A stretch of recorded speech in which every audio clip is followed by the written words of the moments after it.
Hello, hello.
Hello, hello, hello.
A very good morning to everyone. Today we have gathered here for the 6th Annual National Conference on Biotechnology for Healthier Life, organized by Midnapur City College. It's a moment of pride and joy as we welcome some of the brightest minds and visionaries of our nation to this seminar. Their insights and experiences will undoubtedly enrich our understanding and inspire us. Now, to begin with this esteemed event, we extend a warm welcome to our Honorable Director, Sir, Dr. Pradeep Ghosh, and I request him to come to the stage. A big round of applause, everybody. Now, I would request our madams to felicitate our respected Sir.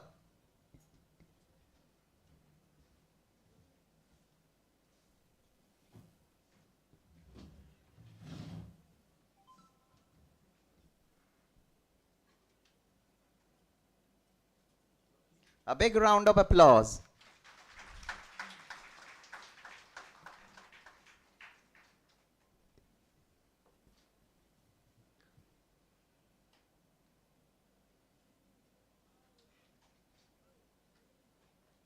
A huge round of applause for everybody for this auspicious moment. Now, it's a matter of joy and pride for us as we are welcoming our Honorable Vice Chancellor, Sir, of Vidyasagar University, Professor Sushant Kumar Chakraborty. We are requesting, Sir, to come to the stage and grace us. Again, a big round of applause, everybody, for this amazing and auspicious moment. Now, I would like to request our Honorable Director, Sir, to felicitate our Honorable Vice Chancellor, Sir.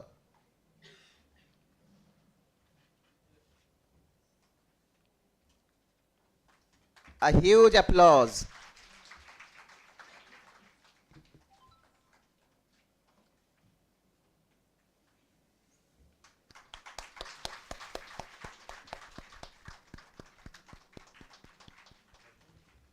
A very good morning to everyone. Now I would like to request Dr. Sudipta Chakraborty, the principal of Midnapur City College, to join us on the stage. Sir, please. Our madam will felicitate our respected sir. A big round of applause for sir.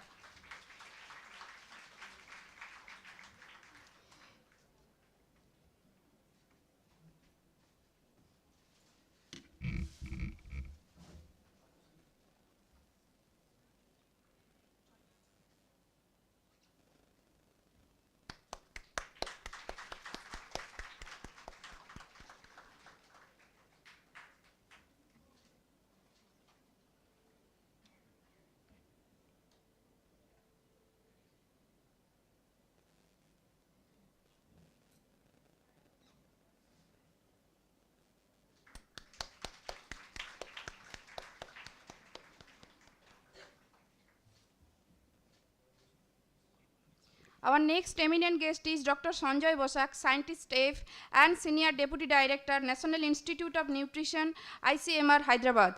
Sir, we would like to request you to kindly join us on the stage. A big round of applause for him. Our madams will be felicitating sir.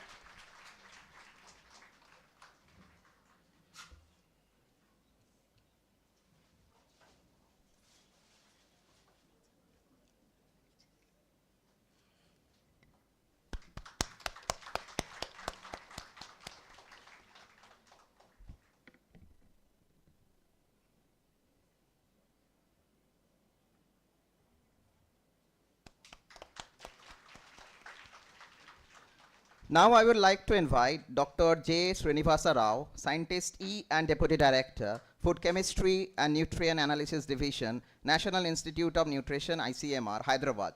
I am requesting sir to come to the stage.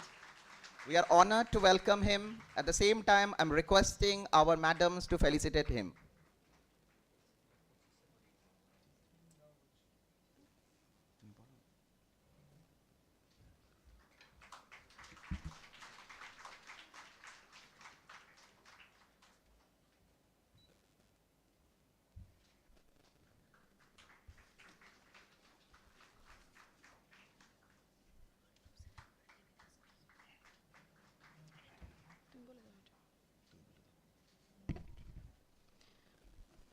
I now would like to call upon Dr. Arnav Sen, Coordinator, DBT Bioinformatics Specialty, GOI, School of Life Sciences, University of North Bengal, Siliguri, to kindly join us on the stage. A warm welcome for sir. Our madams will be felicitating him.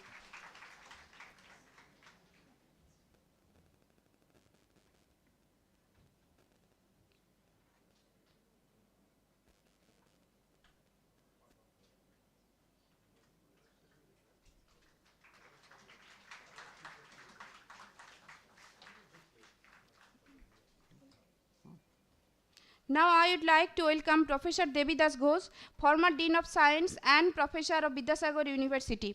Our madam will be felicitating him. A big round of applause for him.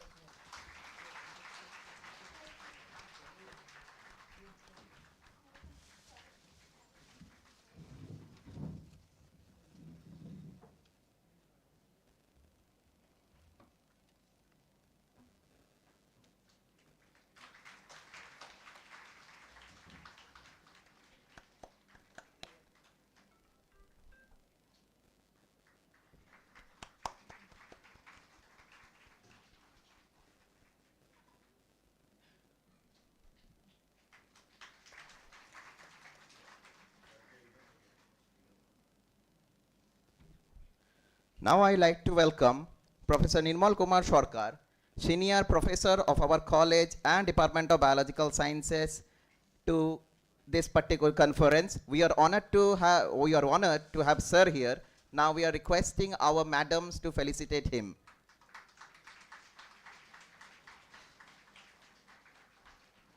A big round of applause, everybody.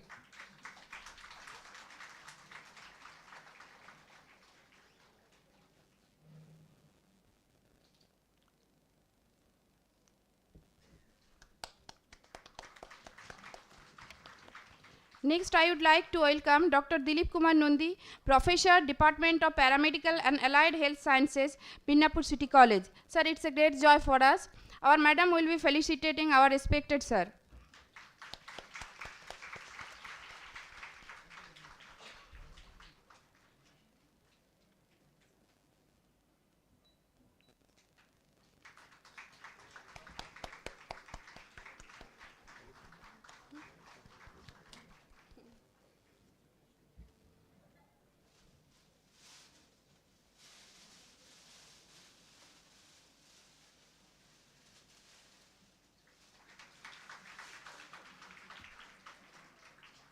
Now with all our honored guests now on off stage and on stage, it's time for the lighting of the lamp ceremony, symbolizing the warmth and brightness of knowledge and enlightenment. I request all our dignitaries to kindly join us in lighting the lamp ceremony.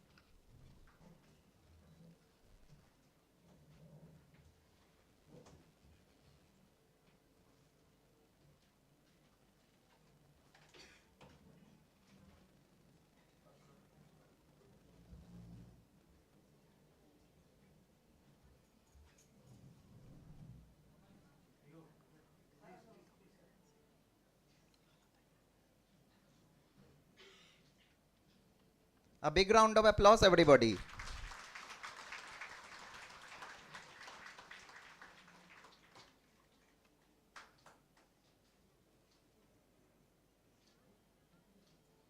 May the warmth of this ceremony guides us throughout the entire conference.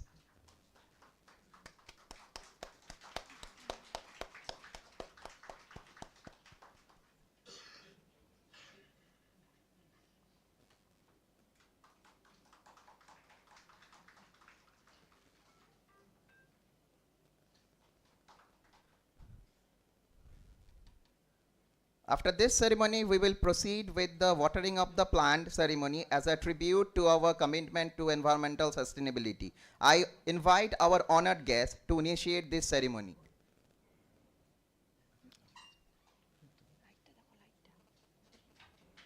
A big round of applause as we are committing ourselves to protect our environment.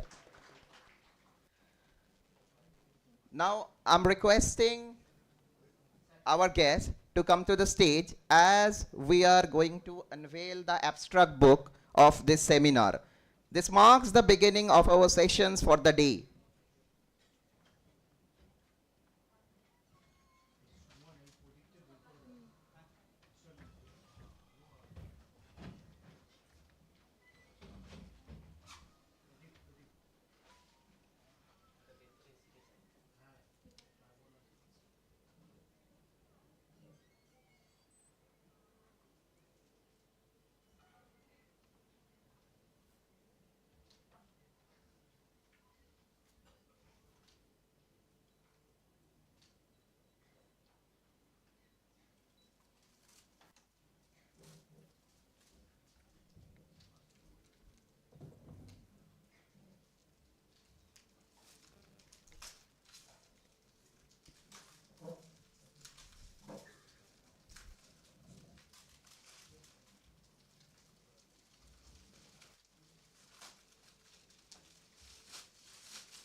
By unveiling the abstract, we are officially commencing our seminar, MCCCON 2025.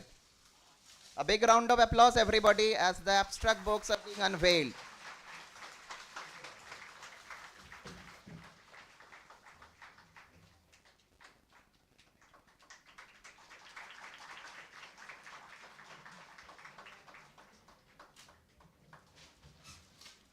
Thank you everyone for your participation in these ceremonies. Let us begin our program with an inaugural dance performance by our student. We are requesting our honored guests now to take their seats off stage. Sir, please.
এসো হে পরমতর সুন্দর এসো হে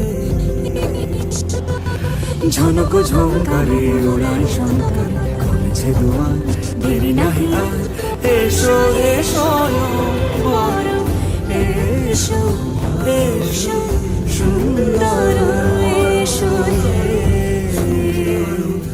সমারোহে এসো হে পরমতর সুন্দর এসো হে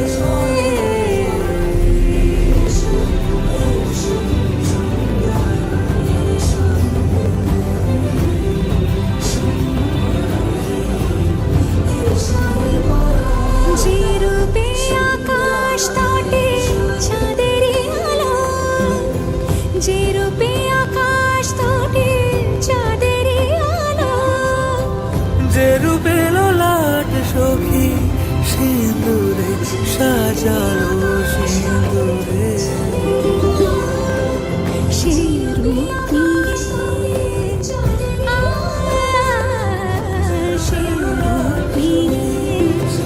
এসো হে যুগন্ধর সুন্দর এসো এসো হে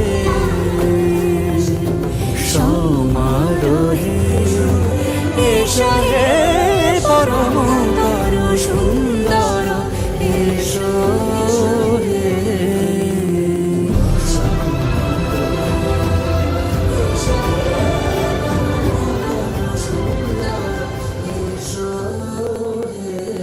wonderful performance by our students. Thank you. Now, I would like to welcome and invite our Honorable Vice Chancellor, Sir, Dr. Sushanta Kumar Chakraborty, to the stage for the inaugural. Thank you. Now, I would like to welcome and invite our Honorable Vice Chancellor, Sir, Dr. Sushanta Kumar Chakraborty, to the stage for the inaugural.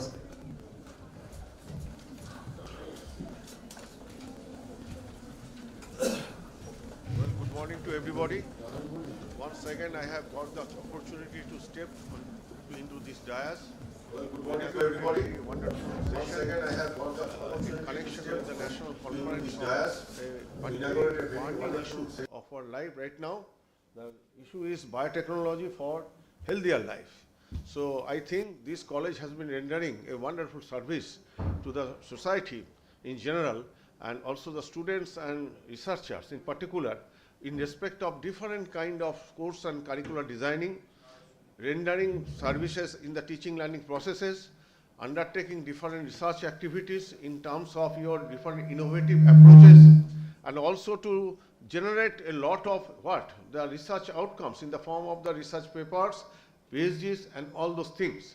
Most importantly, what I have impressed me very much, that one should understand in the gamut of the higher education, the main message is that don't restrict yourself away from all kind of activities around the world, because we have stepped right now into the world of the globalization.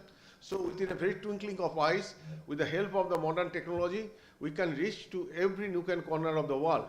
So we can harvest, we can understand, we can learn so many things from the different parts of the world within a very short time. So a lot of these facilities are being available in and around us.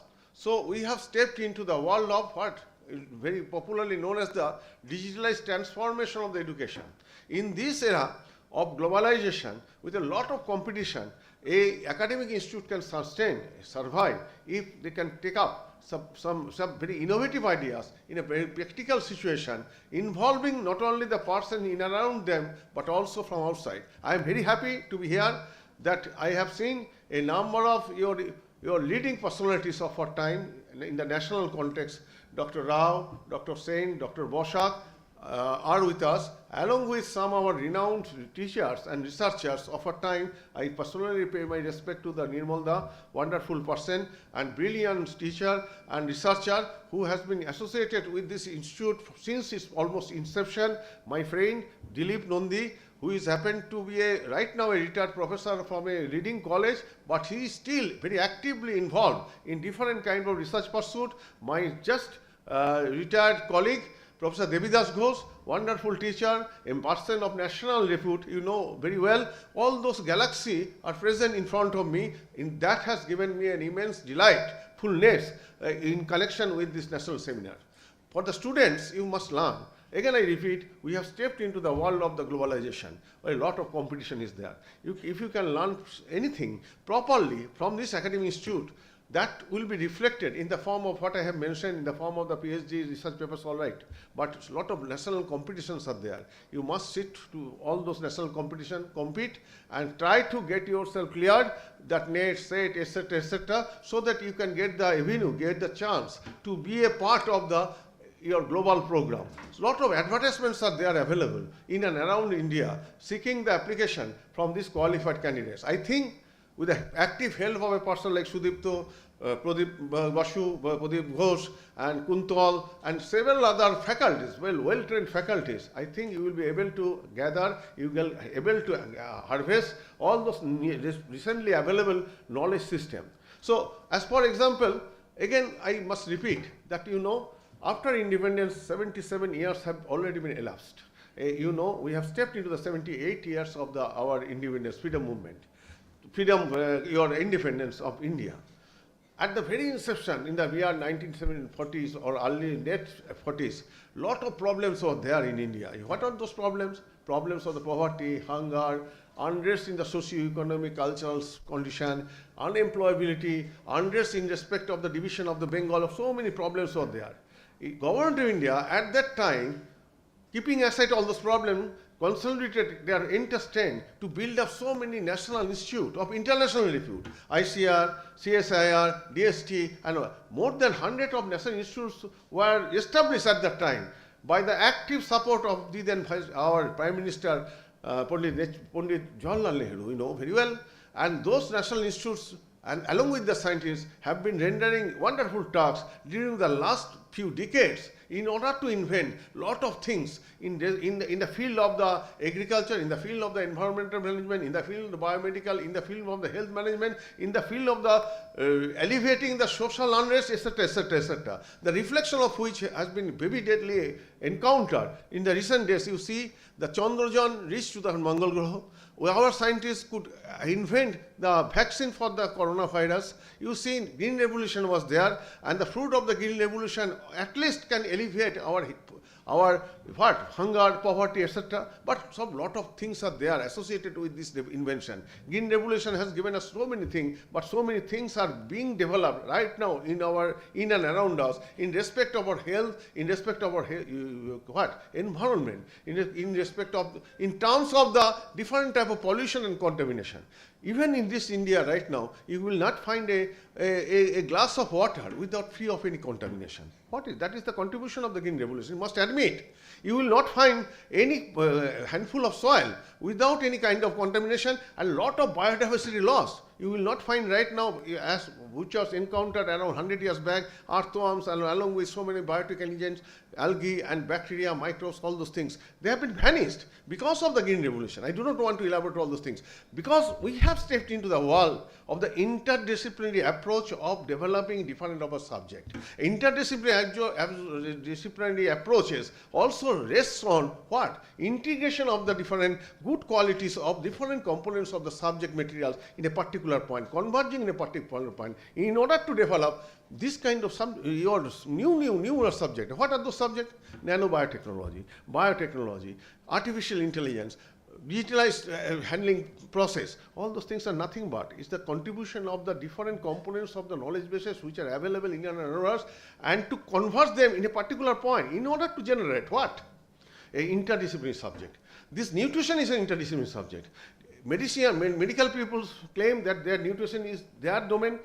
Our physiologists claim that nutrition is their domain. Biochemists claim, and agriculture scientists, all those scientists should come together and sit together in order to develop this kind of, in order to do justice to different dimension, multidimensional aspect of researches of a particular subject. I am happy to see Dr. Rao, Dr. Bosak, Dr. Sen, Nirmal Das, Devidas Ghosh, and Dilip Nandi, and Pradeep Ghosh, and all those persons are representing different disciplines in order to address their views with regard to a subject, biotechnology for the healthier development. What is biotechnology?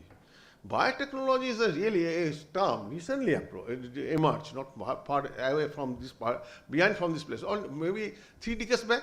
I just want to quote the statement of one of the respected teachers, Kanokkanti Somadar of Kolkata University. He, in a seminar, mentioned that this term brings about lot of contradiction, lot of dilemma, lot of confusion among us. Everyone is claiming that biotechnology is their own domain.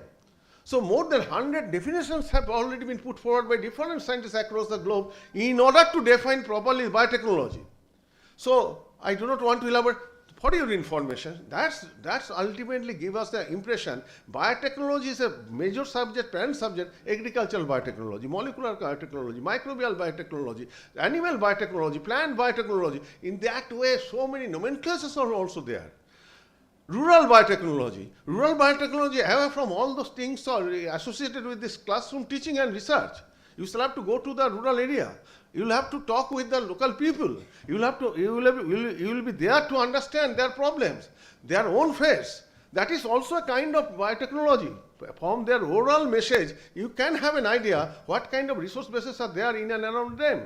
What are the different varieties of plants which are instrumental for curing our health? So many, these are all called the traditional knowledge. This traditional knowledge base may be considered as an important ingredient of the biotechnology for your submission, for my submission to you. So you should not keep aside all this traditional knowledge. Those traditional knowledge have been brought down to them, these local people, the indigenous people, through generation, which have made them repository of those different type of scientific information. If you can inculcate, you can utilize all those information base for your day-to-day research work, you can do havoc. Some of my friends, some of our colleagues in the Vidyasagar University have really invented the drugs of the cancer, Bojobal, from a very insignificant a plant product. Okay? So many lot of possibilities are there with regard to the large dimension, large domain of the biotechnology, starting from the traditional knowledge, starting from the rural biotechnology, starting from the resource management, starting from the molecular biotechnology, starting from the your microbial biotechnology. So many things are there. And lot of technologies are being emerged. What are those technologies? So many technologies starting from your transgenesis, starting from DNA fingerprinting, barcoding, etc., etc. So many molecular biology technologies are there. So many instruments have been invented, and they are being used by the scientists right now. It is not possible for any academic institute to procure all those instruments in a particular place. You should not do that thing. That necessitates our major tasks. My friend Devidas Ghosh is there to approach to the industry, to undertake different collaborating and moves with all those leading institutes. Our friends in the IGRA college, last time I had an interaction with the researcher of the IGRA college. We have recently set up a research center there. I am really amazed and really delighted to note that particular college in the rural setting, they have developed a good rapport with the Dhanbad IIT. They have developed a good rapport with the Bose Institute. What's wrong with it?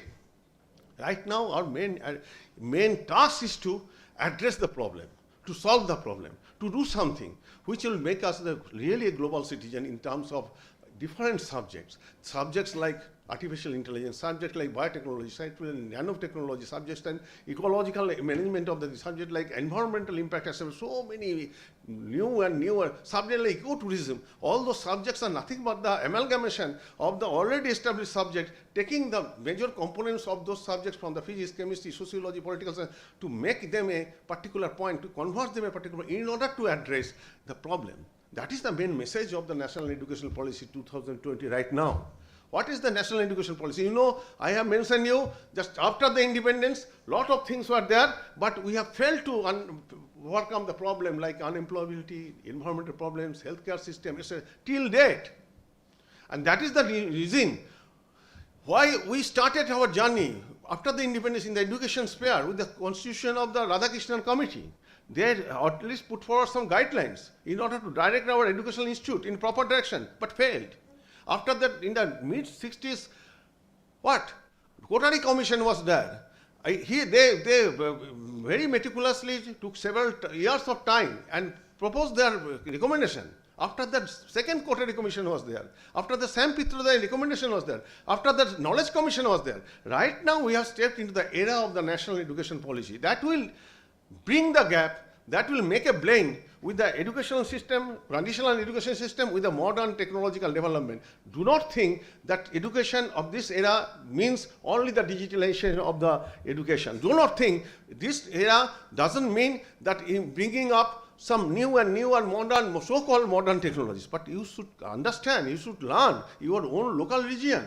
You should not be confused in undertaking. I am submitting this not only for the students, for the organizer, for the managerial people also. You should not be confused in designing the curricula. You must pay respect of your regional soil, regional habitats, regional atmosphere, water availability, natural resource management process, traditional knowledge, local people, their culture, all those things in developing your own course curricula. North Bengal is having a unique setup. And I was discussing with the professor of North Bengal.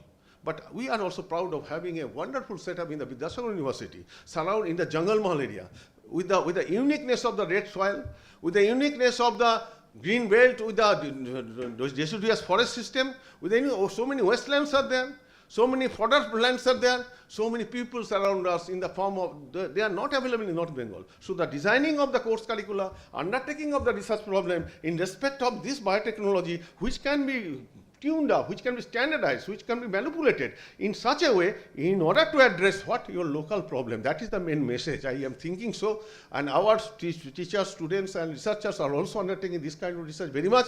I am just recollecting my old days around 3 decades back when Devidas Ghosh invented some material from the Tetul beach, you know, the seeds of the Tetul, in order to overcome the problem of the anti-fertility system.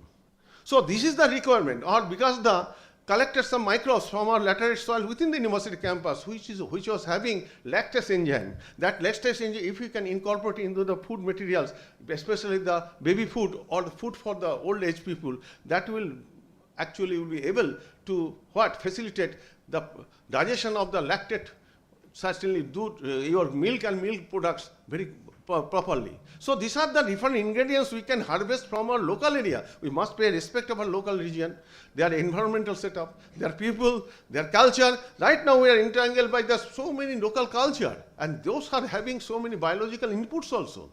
You know, maintaining of the forest, restoring of the wasteland, protecting our different type of animals and plants in and around us. So all those things biotechnology can contribute. And all those things together ultimately will develop such a condition which are being recognized as the healthier ecological environmental condition. That are main prerequisite for having a healthier life. I do not want to elaborate my lecture more because, you know, multidimensional aspects are there. So I am happy again that so many persons are there. They are dealing their problems in their own way in order to acquaint our students with the present trend of development, in the different research and scientific arena of this time. So with this, I end my lecture and inaugurate this session with a hope that this session will have a brighter success. I am sure that students will get the benefit from this kind of interaction process. Thank you very much for allowing me to share some of my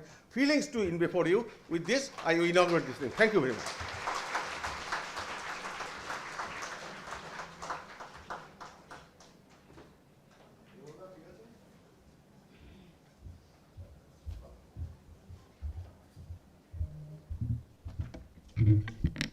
Thank you so much, sir, for your appreciation and thought-provoking words. Now the message you have shared through your words, it's really fully addressed the sole purpose of your seminar. Thank you once again, sir. Now moving on to the welcome and keynote session, I would like to request Professor Nirmal Kumar Sarkar to deliver the welcome and keynote address and formally welcome our esteemed guests and participants. Now over to you, sir, please.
Honorable Founder Director of the College, Dr. Pradeep Ghosh, Honorable Vice Chancellor of Vidyasagar University, Professor Sushanta Kumar Chakraborty, respected former Dean, Faculty of Science, Vidyasagar University, Professor Devidas Ghosh, respected Principal Dr. Sudipto Chakraborty, distinguished resource persons and guests from different institutes, learned colleagues, and organizing committee members, dear staff members, researchers, and student participants. It is my proud privilege to make a prelude in this inaugural session of the 6th Annual National Conference of Midnapur City College. At the outset, I would like to express sincere gratitude and thanks on behalf of all members of this college to Dr. Pradeep Ghosh, the founder director of this college, Professor Sushant Kumar Chakraborty, Honorable Vice Chancellor, Vidyasagar University, Professor Devidas Ghosh, former Dean, Faculty of Science, Vidyasagar University, for their kind participation in this inaugural session. Side by side, I extend a hearty welcome to all the resource persons, guests, teachers, staff, researchers, and students participating in this conference from this college and other institutes. Now, I would like to brief everyone in the hall, especially the students, about our college. Our college happens to be the first self-financing undergraduate cum postgraduate college in South Bengal. It is affiliated with both Vidyasagar University and West Bengal University of Health Sciences. It is recognized by the Higher Education Department as well as the Directorate of Medical Education of Government of West Bengal. The University Grants Commission as well as the Department of Scientific and Industrial Research of Government of India. The foundation stone of this college was laid on 6th February 2017, and the college started functioning in a single two-storied building on 10th August of 2017 with only 134 postgraduate and only 20 undergraduate students. But there have been dramatic changes, both quantity-wise and quality-wise, in the scenario in the last 8 years. These changes are primarily due to the untiring efforts, enviable tenacity, and farsightedness of Dr. Pradeep Ghosh, who is not only the director but also synonymous with the heart, lung, and brain of this college. It's a pleasure to mention here that Dr. Pradeep Ghosh was awarded a prestigious leadership award in the last year by the Chirantan Rasayan Sanstha in collaboration with the Royal Society of Chemistry of England in a meeting at Christ University of Bangalore. As compared to a single two-storied building in 2017, the college now spans across 3 multi-storied academic buildings accompanied by a few small annexures.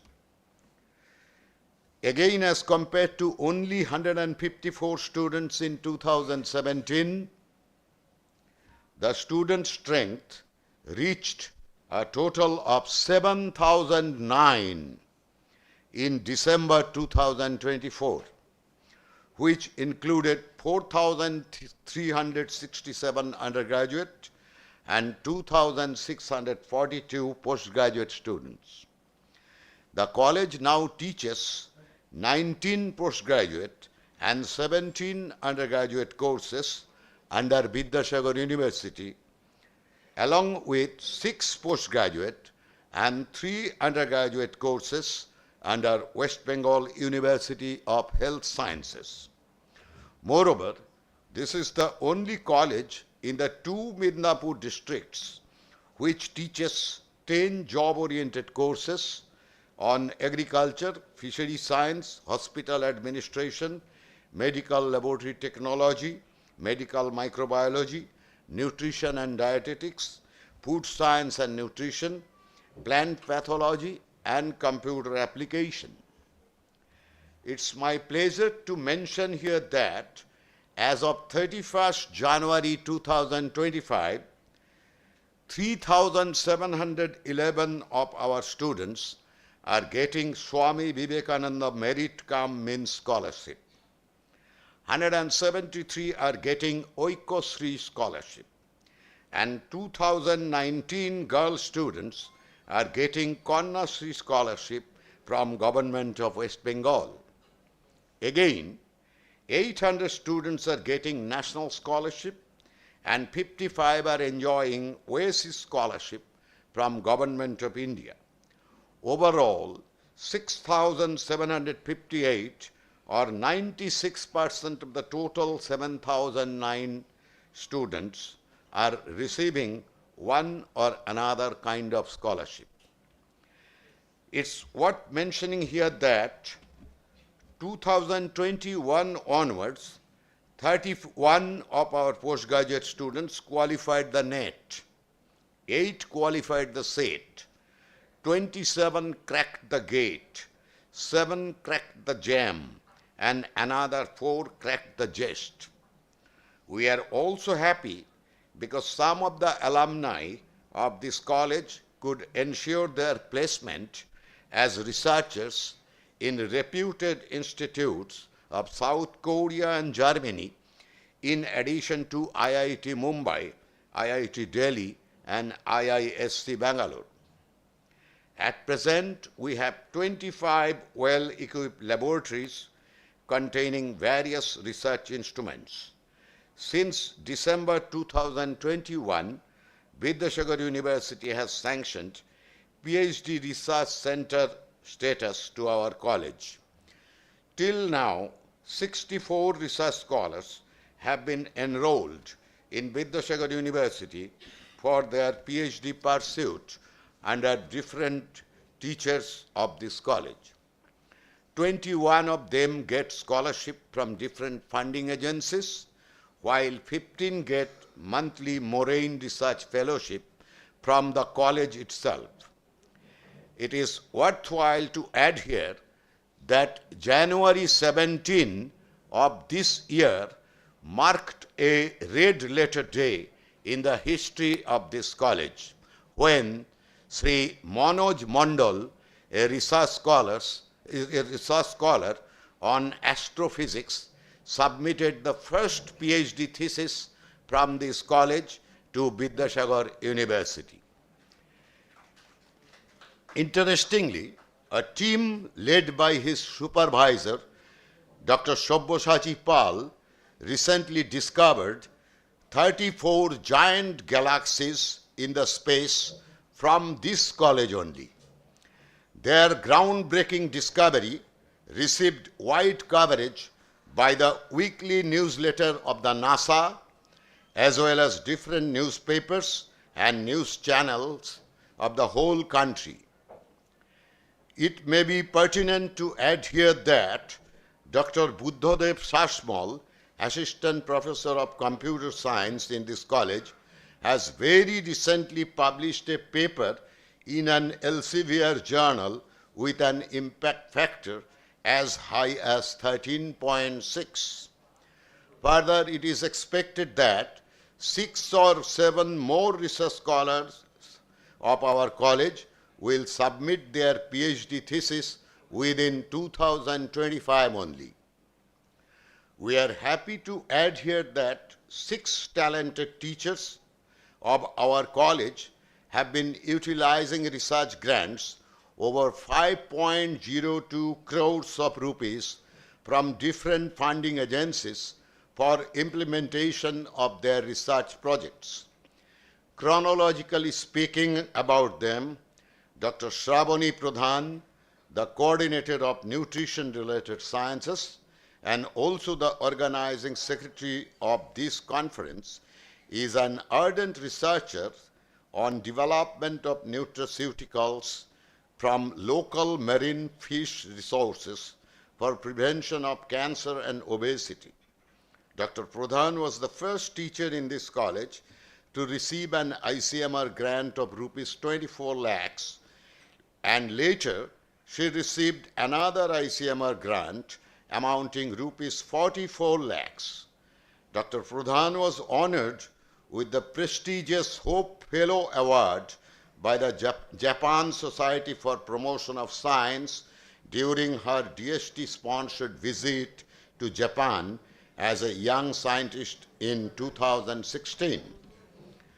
Dr. Kuntal Ghosh, former postdoctoral fellow in food science and technology in Chonbuk National University of South Korea, and now the vice principal of this college, is a brilliant researcher on medical microbiology, especially probiotics technology. He also works on genetics and molecular biology of bacteriophages. Dr. Ghosh utilized a DST ACRB grant of rupees 35 lakhs and is now utilizing an ICMR grant amounting rupees 41 lakhs. He has also been sanctioned a DBT grant of rupees 33 lakhs for working on probiotics technology. Dr. Ghosh bagged the Best Paper Presentation Awards twice in South Korea and once in Sikkim. Dr. Shuchishmita Roy, a diligent teacher and researcher of nutrition-related sciences, she is an ardent researcher on detection and management of renal disorders.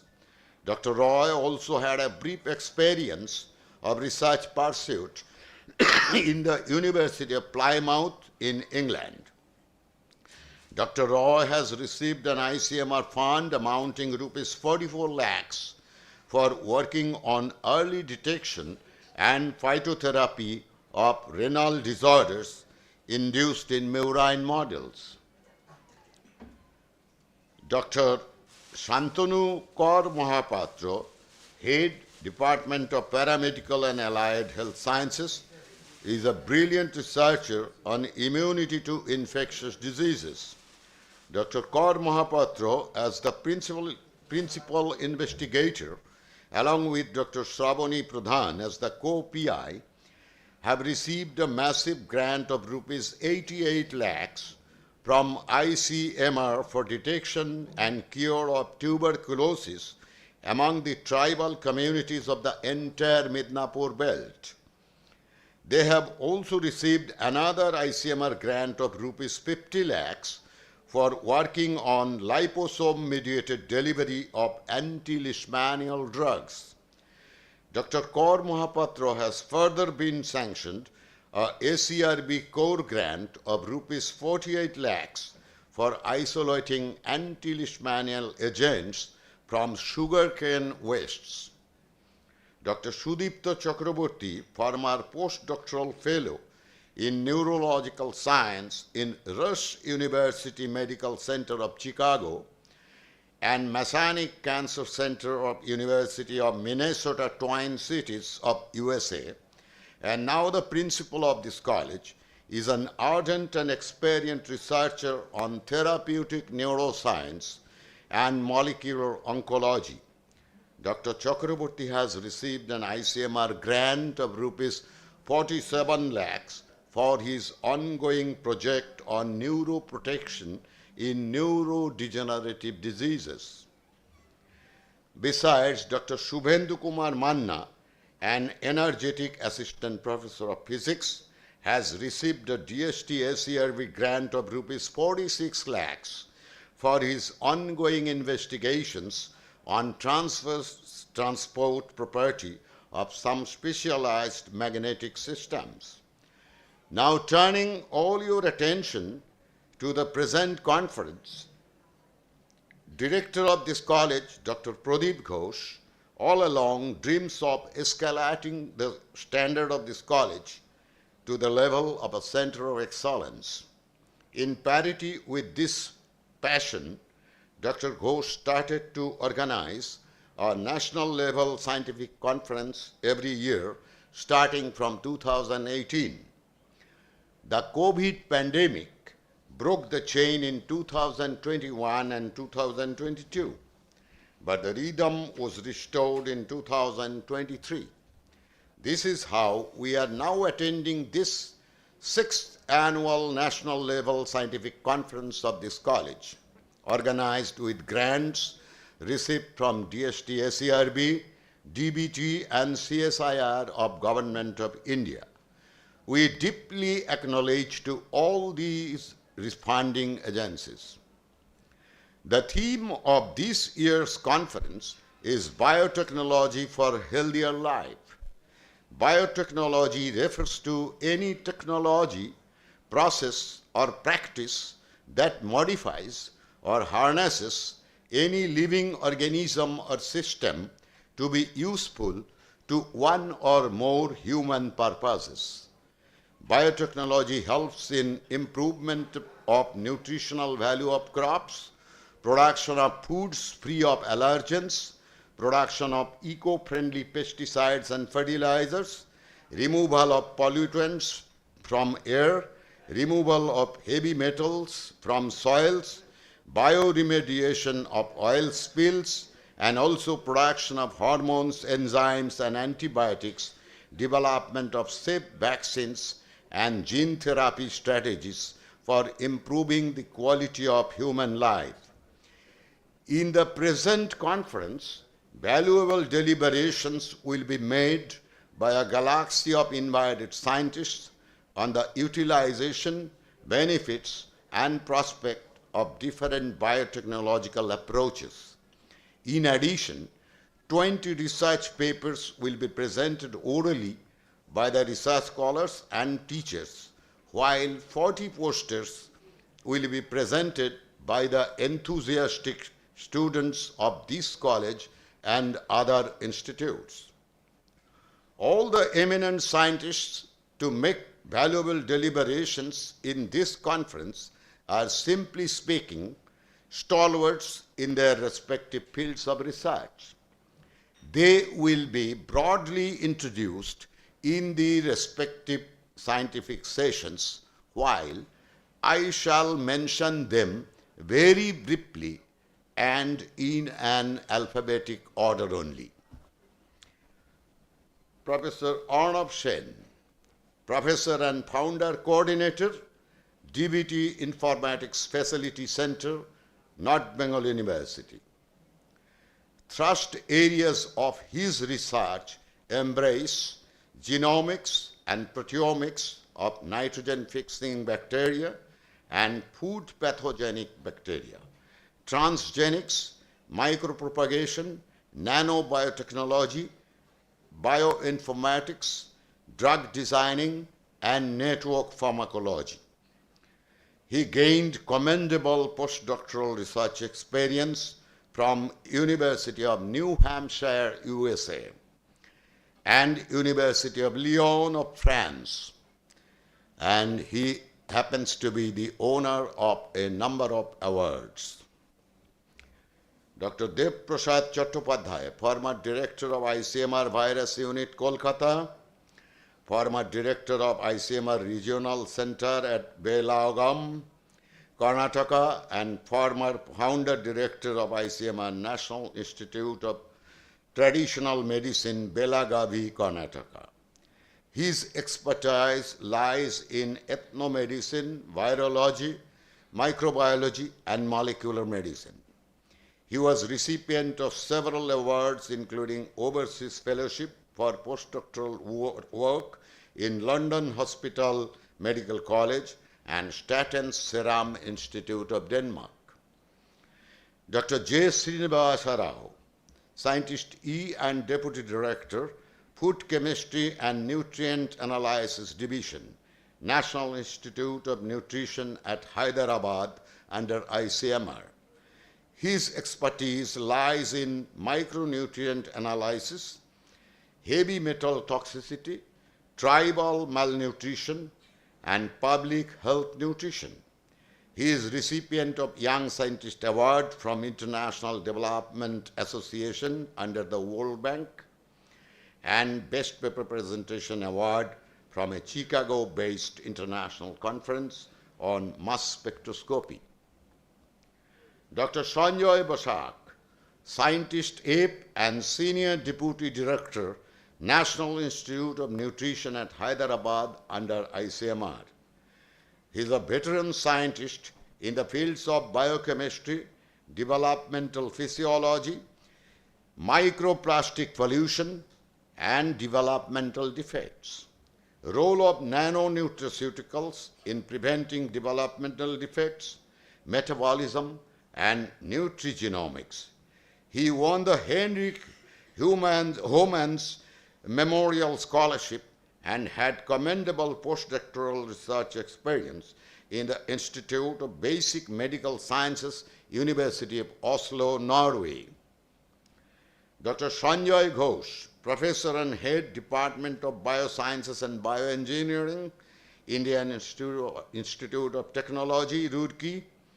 His research arena embraces various fields of biochemical engineering, such as bioethanol and biodiesel production, enzyme production from lignocellulosics, solid-state fermentation, reactor designing, fractional hydrolysis, and microalgae cultivation. He has been honored as Fellow of International Society of Biotechnology and Indian Institute of Chemical Engineering, etc. Dr. Shoubhik Mukherjee, Associate Professor, National Institute of Biomedical Genomics, Kollani. His research arena embraces host microbiome interactions in human health and disease, genetics of innate immunity genes, preterm birth and childhood growth failure, population genetics, and molecular evolution. He is owner of different international travel awards and also Best Paper Presentation Award in International Conference on Human Genetics at Benares Hindu University. Now it is time to make special mention of Professor Devidas Ghosh and Professor Dilip Kumar Nandi. Professor Devidas Ghosh hardly needs any introduction. He is former Dean of Faculty of Science with the Vidyadhar University and also a very renowned professor as well as scientist of international repute who has won several awards. He used to take a few classes or used to give some lectures to our enthusiastic students. I hope, now he is retired, but I hope he will not deprive our students in the coming future also. Professor Dilip Kumar Nandi, an eminent professor cum scientist from Midnapur itself. Professor Nandi headed the physiology department of Raja N.L. Khan College of Midnapur for years and is now attached with this college as a professor of paramedical and health sciences. He is a veteran researcher on development of nutraceuticals, development of phytomedicines, and isolation of probiotics with therapeutic potential. Students should know that both Dr. Shravani Pradhan and Dr. Shuchishmita Roy of our college had earned their PhD degree under the supervision of Professor Nandi only. So, Professor Devidas Ghosh and Professor Dilip Kumar Nandi, both of you are most cordially welcome in this conference. Finally, once again, I welcome all the resource persons, guests, teachers, staff, researchers, and students participating in this conference from this college and other institutes. I believe this conference will ensure a flow of knowledge as well as blessings from the experts to the novice. I congratulate the 700 student participants for their enthusiasm to be part of this conference. However, before I stop, I would like to remind all teachers, researchers, and students of this college that we don't have any scope to suffer from self-complacence. We must remember a few lines of a poem by a famous American poet, Robert Frost. The woods are lovely, dark and deep, but I have promises to keep, and miles to go before I sleep, and miles to go before I sleep. I wish you all a nice time in this college. Thank you very much.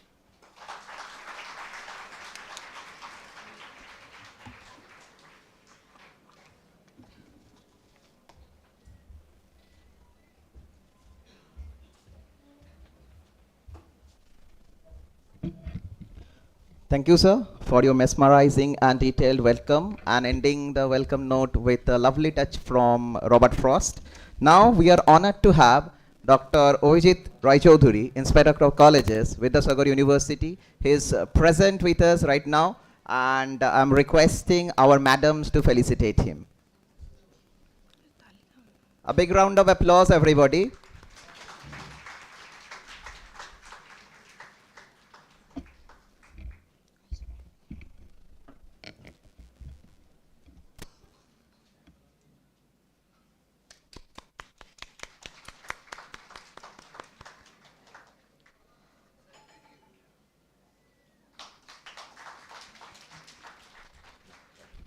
Thank you, sir. Let's now transition to the technical sessions. It is my privilege now to invite Dr. Dilip Kumar Nundi, Professor in the Department of Paramedical and Allied Health Sciences at Midnapur City College, to take the stage and chair the first technical session. Sir, over to you, sir.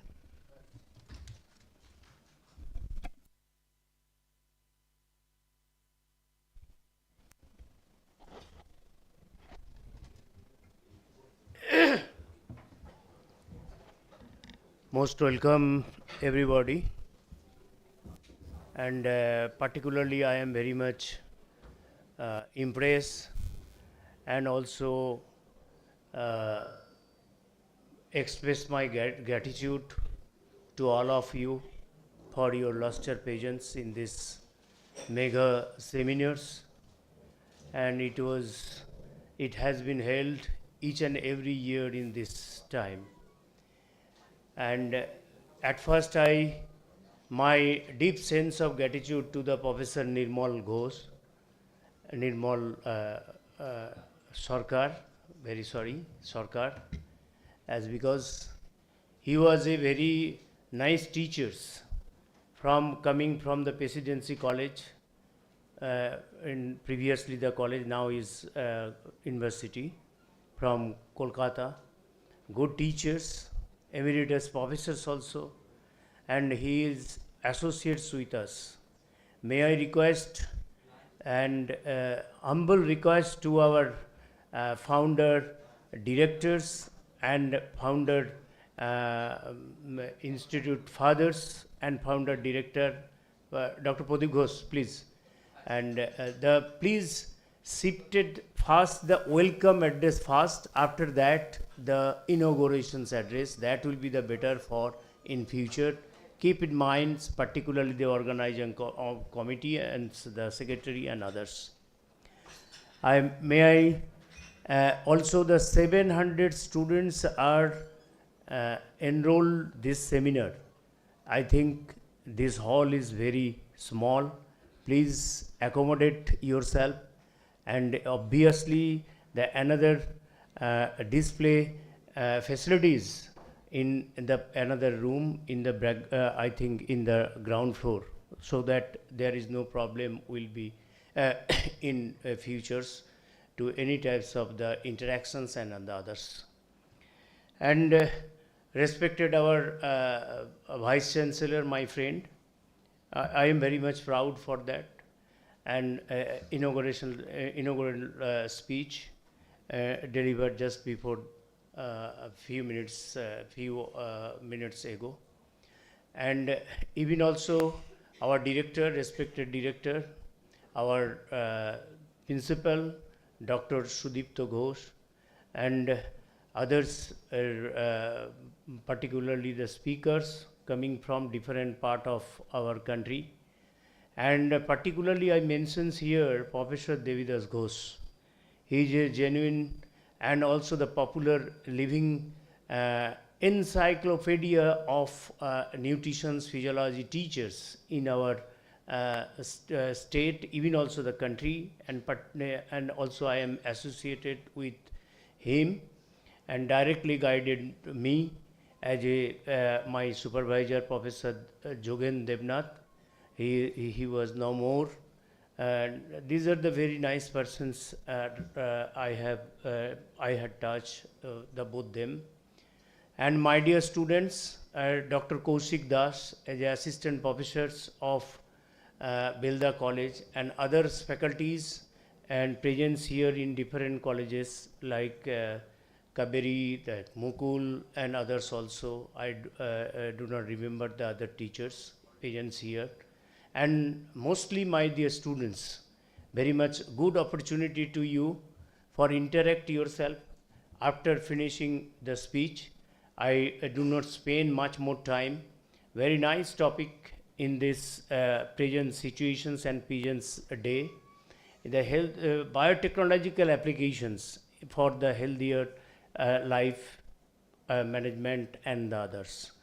And biotechnology applications in the health is very nice. In last few decades, particularly 2 decades, I have faced so many things and so many advantage from biotechnological applications in the health sectors, even also the drug and the others will be discussed later through our honorable resource persons. Now, in this technical sessions, 2 speakers are present here. Number 1 is Professor Dr. Sanjoy Bosak, Scientist F, Molecular Biology, ICMR, NIN, National Institute of Nutrition, and also the another one is very close to us in Dr. Srinivasan Rao, Scientist F, and Senior Deputy Directors and Head of the Food Compositions and the Nutrition Analysis Department, same that institute, the NIN, Hyderabad. Most welcome, sir, for your presence here. May I first invite, according to the scheduled program, the Dr. Sanjoy Bosak, please come to the stage and to speak your deliver the lectures, particularly in the bioactives and their antioxidant role in reducing the disease risks. Am I correct? Okay, you may come. Over to Bosak. क्यों नहीं?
Okay, good morning to everyone. And this, thank you, the organizer, for providing this opportunity. And we have a wonderful morning actually. We're starting from Professor Chakraborty. He has a visionary for the students actually, not only for the institute, as well as he has laid down the vision, what the students should aspire in future and what will be their takeaway from this, from these courses.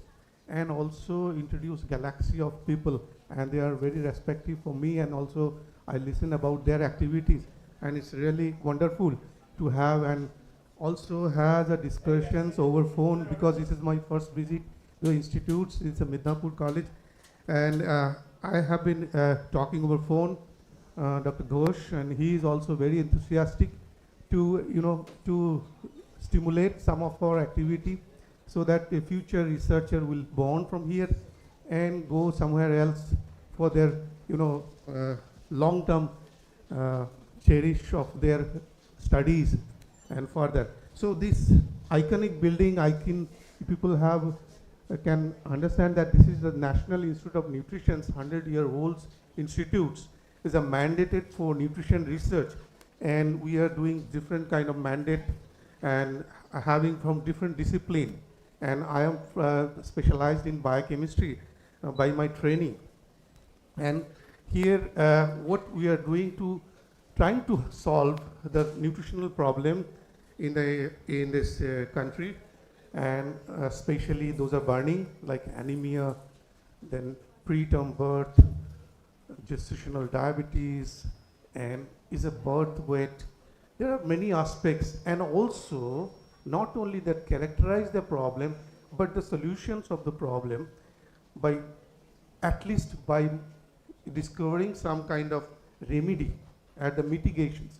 So today actually it's that we have a lot of speakers here. I can see the list, and I have to be a little bit disciplined in a way to maintain the time, and it's very difficult for me also, but my conversations, half of them will be actually trying to cater the young students. And here the topic which is, you read it, but the thing is that nutritional antioxidants are very essential for maintaining a healthy life. There is no doubt of it.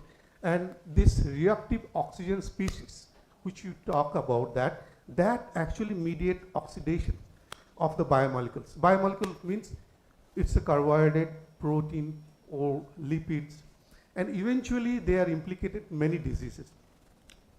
And we have that antioxidant defense mechanism, which actually what they do is they try to protect. And one of them, you must be heard, that polyphenols. And polyphenols is simply because of the phenolics, actually they love to share the electrons and to mitigate that oxidative stress. But the problem is polyphenols are leach away. They cannot remain in the body.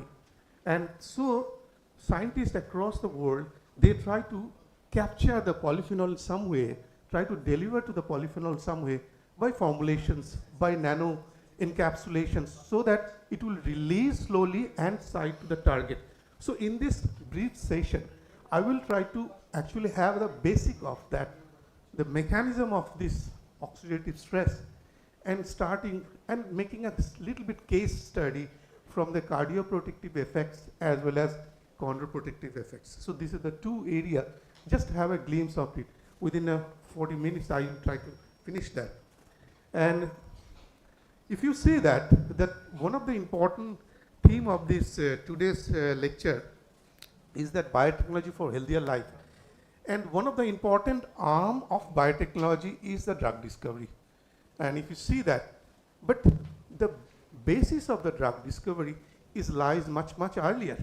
So if you see in this slide, there's a dotted line where, that if you see over the age, an individual progress in their life, and then if you consider any disease state, then predispositions marker, that means the causality of the disease,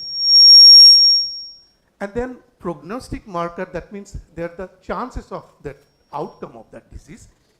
And even in that level, nutritions or nutraceuticals is actually try to prevent those, but beyond that healthy state, when the disease which you have diagnosed, then the pharma comes in the picture. Correct? So this is what I mean to say here is that biotechnology should capture the event, each aspects. That means is not that one drug discovery is solely depends on the biotechnology per se, but you need that crosstalk between all the fields, whether it's a diagnosis, whether it's a physiology, whether it's a nutrition, whether it's a drug discovery. So in a way, you need a team to address the problem. So that's the way I wanted to make an understanding about that. And if you specifically, if you see that, then this is what I am showing here, a typically artery, what is called atherogenesis.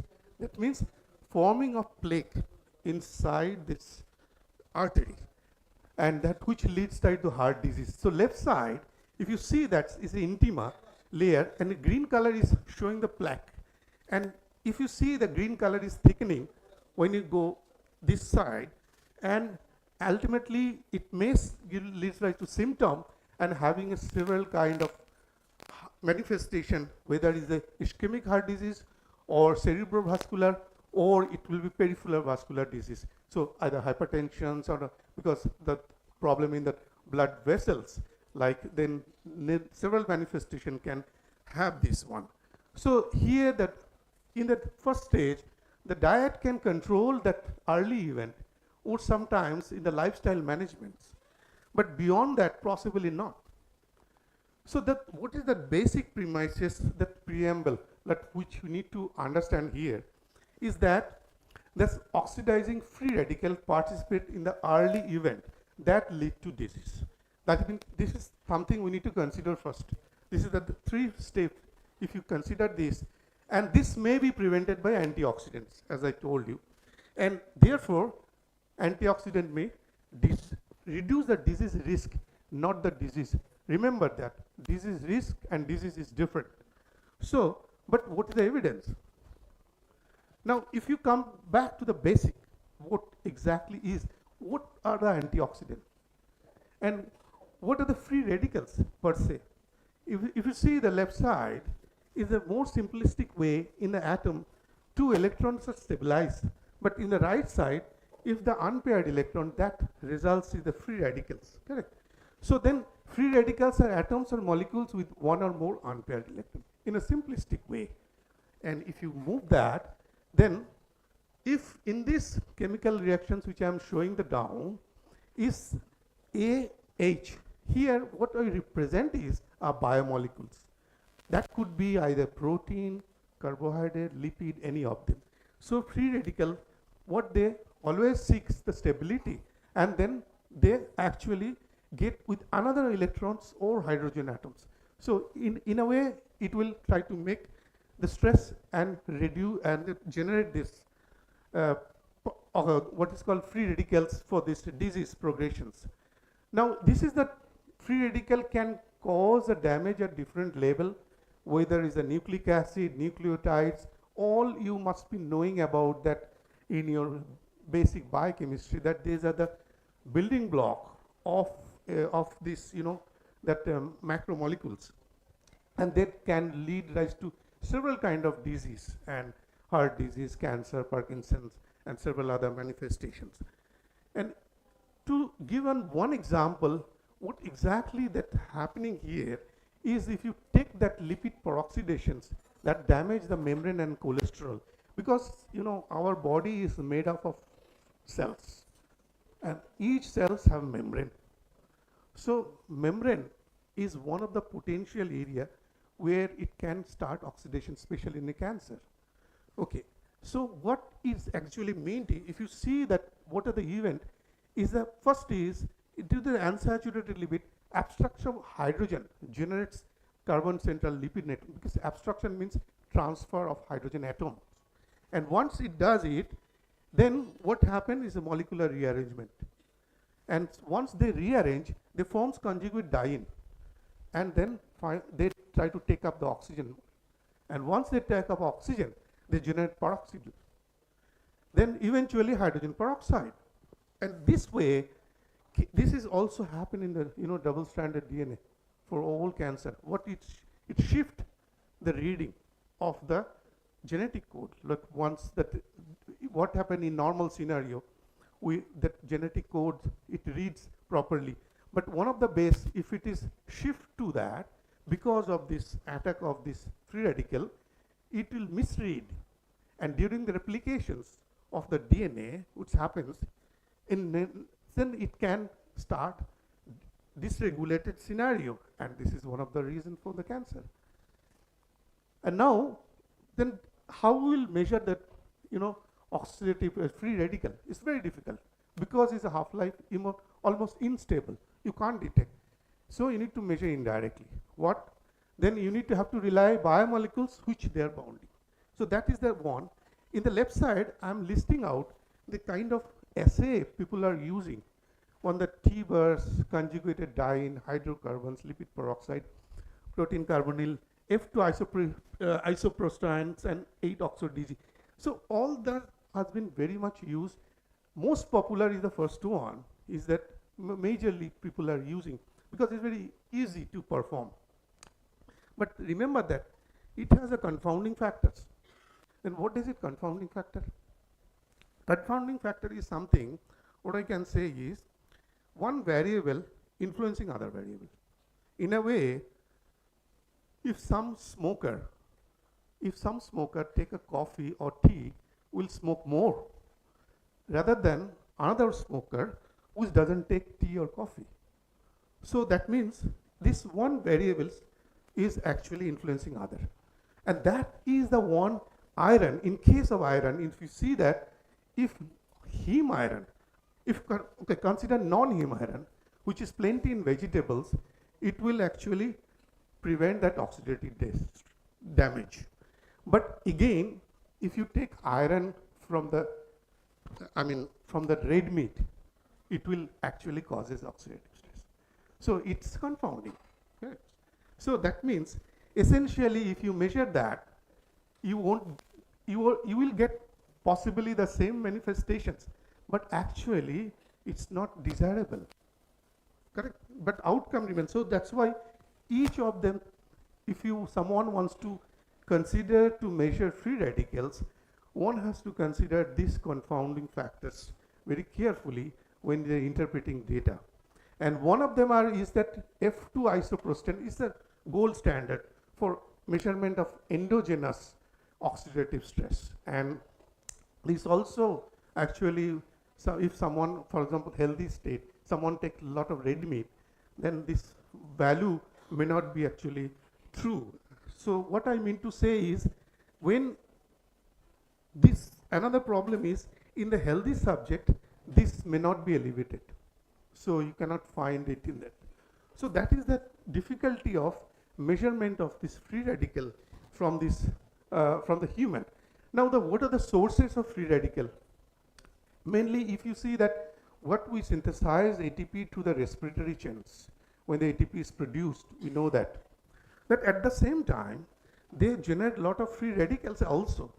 And here, about 1 to 2% of the oxygen used by the respiratory chain actually end up with the superoxide. That means that is another free radicals. So, and if you see that superoxide first detected in vivo, and they are the sources for mitochondria, endoplasmic reticulum, NADH oxidase, and xanthine oxidase.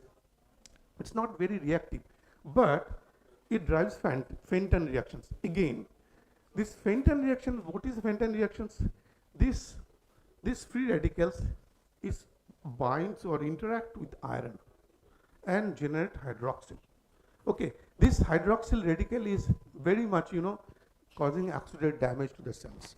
So if you see that, I just try to give a tentative list of the left side where that radicals, and the right side is the non-radicals, which actually all together performing that endogenous reactive oxygen species contribute as a whole, as a ROS family.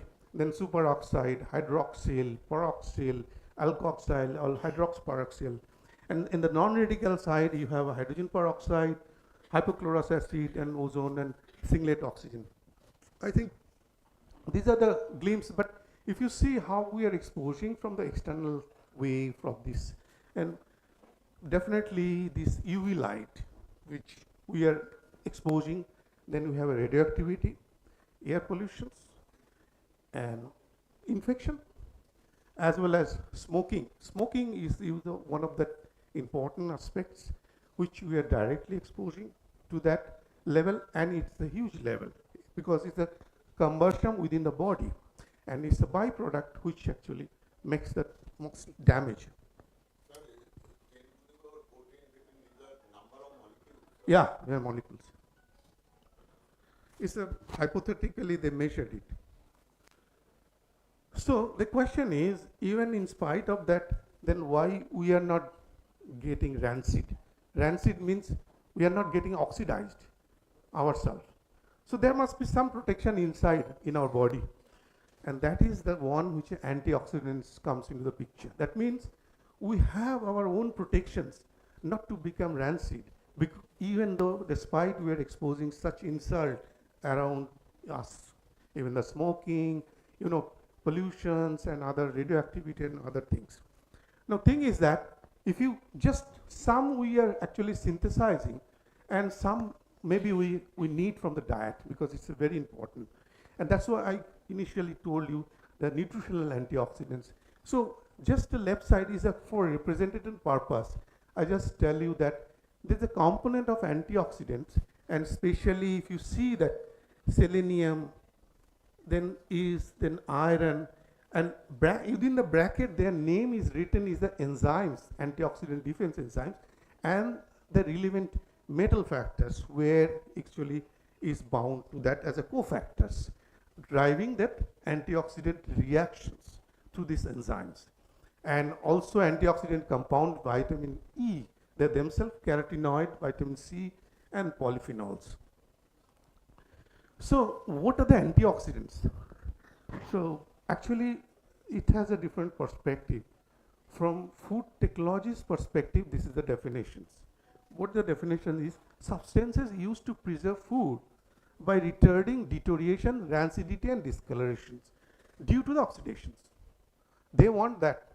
So as a food technologists want antioxidants from that perspective. And it should have these following properties. They should be low in toxic, and they should not carry any color, additional color, flavor, because food itself is a color, and they have their natural color, and also effective at low concentrations, because nobody wants to have the loaded with antioxidants higher, because, and also easy to incorporate, survive processing. Food will be going undergo processing. So some ideal it should be, and good carry through, and it should be less cost. This is primary. So, but again, you see that this is one of the example. This is exhaustive because it's very difficult to discuss it. It's a different area. But I'll give just for an example. This is a very popular one, propyl gallate, and which has been used as antioxidants in different kind of foods. And in the food, it has been listed in BHA, BHT, PG, TBHQ. That means it's a butynylated hydroxylated anisole, if I remember correctly, because still I don't remember, because many long back we read all this full form and all other things. Nowadays, so the abbreviation comes, we never think about what we read earlier. So please check and correct me if I'm wrong, okay? Please. So then this is the toluene, I think, butylated hydroxytoluene, and the other one is PG, I forgot, propyl gallate, okay? And then other is tertiary butyric hydroxyquinone, if I correct. Okay, so these are the things and different level they are, using that. Now, from the biologist perspective, that the compound that protect biological systems against the potentially harmful effects of processing or reaction that can cause excessive oxidations. So our biologists or nutritionists will look at that perspective. So that means, again, the antioxidant, what is my criteria of if you want to claim when my product has antioxidant value, I will need to satisfy with these criteria. If not the previous one, because I'm not a food technologist, I will rather I will consult a food technology that you certify me. So in this case, it must be absorbed through the intestine and also transported to the site of actions, and it must be low toxic. And so how do biological antioxidant work? And they are basically working in that three mode, which I am trying to point here. One is scavenging free radicals. You know, the scavenging means, we talk about a lot scavenging, manual scavenging. That means it's something you clean up, correct? So they clean up the free radicals, then bind to the metal to prevent Fenton reactions. Fenton reactions is another one which produce a hydroxyl. So we must stop that. They bind that and stop that. And then at the same time, they upregulate antioxidant enzymes within the body to protect it further.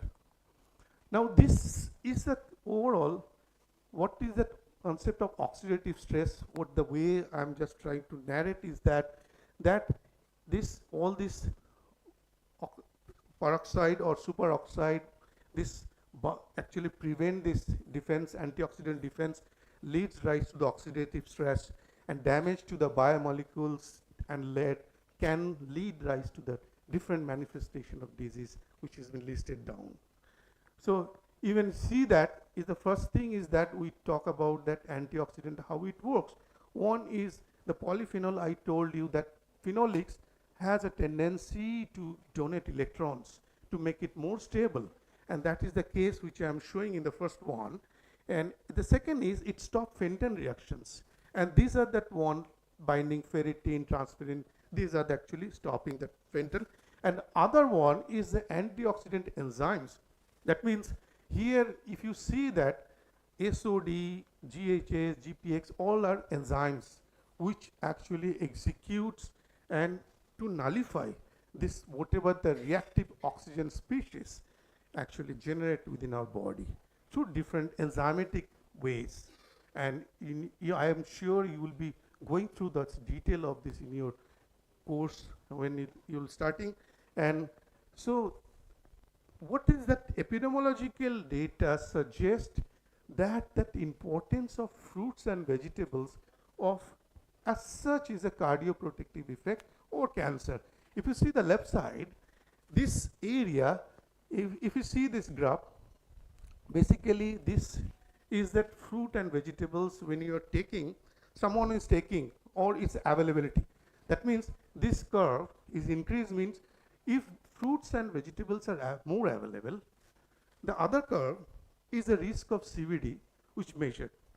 So what's the data is showing is that if the death rate from the IHD means ischemic heart disease is actually chances of death due to IHD is decreased once fruits and vegetables intakes gone up. So it's a, it's a long study, and this is the this is the data is reflecting what we talk about in our life. And the right side, if you see the cancer, here you see that there is a broad straight line.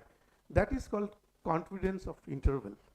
What does it mean is, if the CI, in a simplistic way, if CI values is 1, and if it is less than 1, that means it has some protections. That means even if you take fruits and vegetables, it's showing in the left side is actually shifted each of the cancer to the left side from that main line. That means it is even in case of breast, lungs cancer, bladder cancer, stomach cancer, colon cancer, is shifted to the left, and because it is going away. That means these interventions of this intake of the fruits and vegetables has a protections, and through antioxidant. Okay, then these antioxidants with the phytochemicals, you must be knowing that. I'm just wanted to have this. These are the plenty of available from the plants, and they are phytoprotectant and bioactive. These are and they're so actually their purpose in the plant, not for us. They are meant for the plant because they have different purpose for the plant to protect the plant, and because it helps in the structure, pollination, color, stem, and other. So we are actually harvesting their necessity for our own benefit. This is the plant, they have their own protection systems. So if you see that, what is that event happens, the cardioprotective effects, what we talk about, that fruits and vegetables has a protective effect. If you consider of the cardioprotective effect, like let's say is a heart attack, what is that? The major pathway, which actually if you see the stepwise, starting from that artery endothelium, then oxidation of one of the important, LDL, like one of that cholesterol type, which is we call is a bad cholesterol, like lipoprotein lipids. Then their oxidations leads rise to that several products, then attract macrophages in that oxidized LDL sites, and monocyte adherence leads rise to the actually platelet aggregations or to the activations. And once the platelet aggregate, then blood supply reduce and the heart attack starts. So I will be giving this little short later, but in general is that what the people are reporting, that polyphenols and terpenoid acts as an antioxidant by binding iron or directly scavenging ROS. These are the many people have reported. Then prevention of monocyte adherence is also reported. Sulfur compound, they modulate chemotactic factors by affecting prostanoid productions, and others important for that controlling the inflammations. Then inhibition of platelets and vasodilations. Vasodilation is very important, that controlled by nitric oxide. That means blood vessels, what the blood when flows to the vessels. So what happened most of the case, many of the cases, those are people are hypertensive. This blood pressure, actually it called blood pressure, but means when its blood flow through the vessels, it's somewhere it is not able to move properly. So that causes a lot of pressure in the side wall, and that called blood pressure. And one of the important thing is that nitric oxide, which control that vessel dilations, which helps the vessel dilations and improve the blood flow. So even people have shown this phenolics has actually increased the nitric oxide productions. And so phytochemicals are not recognized as a nutrient per se, but they are essential, even not essential dietary factor, no deficiency, but may improve health. So many type of phytochemicals which I will be just listing out. I won't go much detail about that of those. Just for the sake of information, so I will be listing out, and I will go through this terpenoid. There are plenty, carotenoid, plant sterol, and you have alkaloids. They are mostly there in capsaicin, caffeine, and we have sulfur compounds, and they are in a brassica, and broccoli, cabbage, and we have polyphenols, which people are more enthusiastic, is there in their grapes, red wine. And then as I already shared that the phenolics are good electron donor, and that is the basis of their actually action. And if you see that, this is a real data where this galvanoxyl reduction systems has been used as a measure for the potential of antioxidant activity in the list. If you see from the top to bottom, and the last as vitamin E, which is the standard. Everybody knows that is antioxidant. And this, all other things are coming phytochemicals from different sources, which is the main bioactive remain in the fruits and vegetables. Now, if you compare that line, their activity, many of them actually much higher than this vitamin E. So this, if you see that, that means potential of antioxidants is huge. And so are there antioxidant in biological systems within our body? Yes, it is there inside, and that's why we are being protected, endogenous.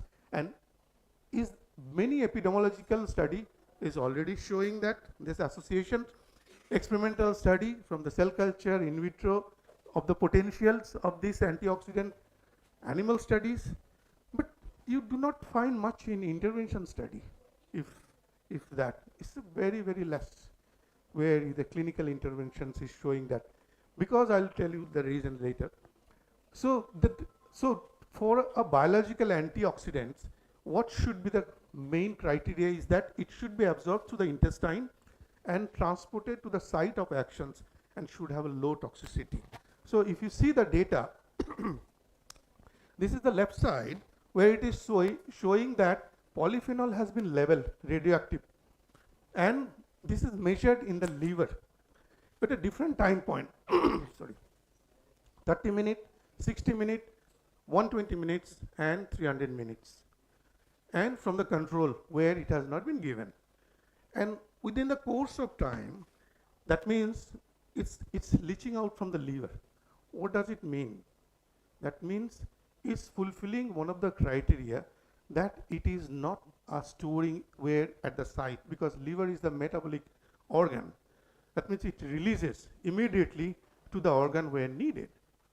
Then right side is showing the actually data of, if you see the HPLC is showing at a different organ of the secondary metabolites which is produced, and that means it has been leached down to the different organ. So this is one of the important criteria when you have to have one ideal antioxidant. And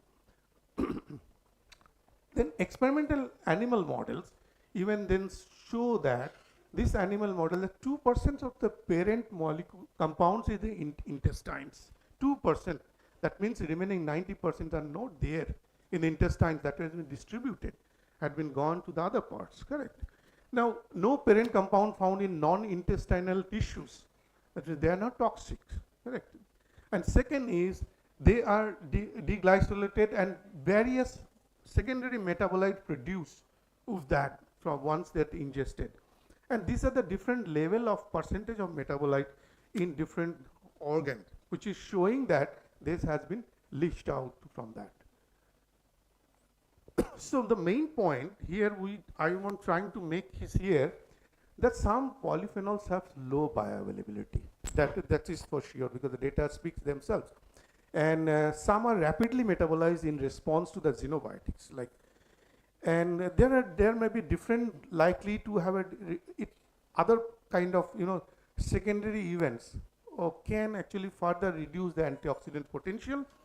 But metabolites may have some other bioactivity we need to assess, because these metabolites are very, half-life is very fast. I mean, they degrade, and we do not know the secondary metabolites individually to pinpoint their mode of actions.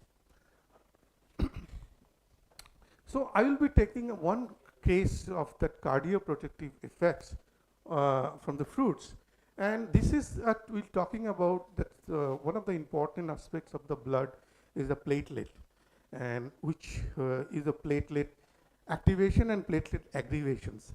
And if you look into that side perspective, that evolution of platelet role in the disease, especially the heart disease. So one of that, I just need to quickly introduce about that event. This is an arterial blood flow where blood is flowing, and if this, these are that actually resting platelet, and these are the adhered platelets. And this is the endothelium where the blood is flowing, and you have this collagen, and here the endothelial cells, okay? So, and this is the activated platelets by thromboxane and ADP. And once they activate, they might club together, and that is the platelet aggregations.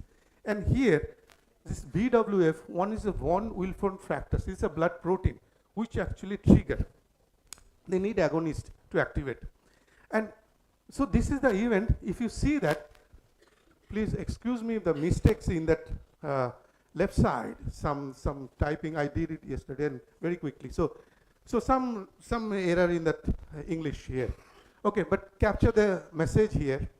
Here that acute thrombus formations is the one, and then plaque rupture is the event sequentially, and initiation and progression of atherogenesis, and that is a secretion of membrane shading, several cytokines, and then hamper the blood flow.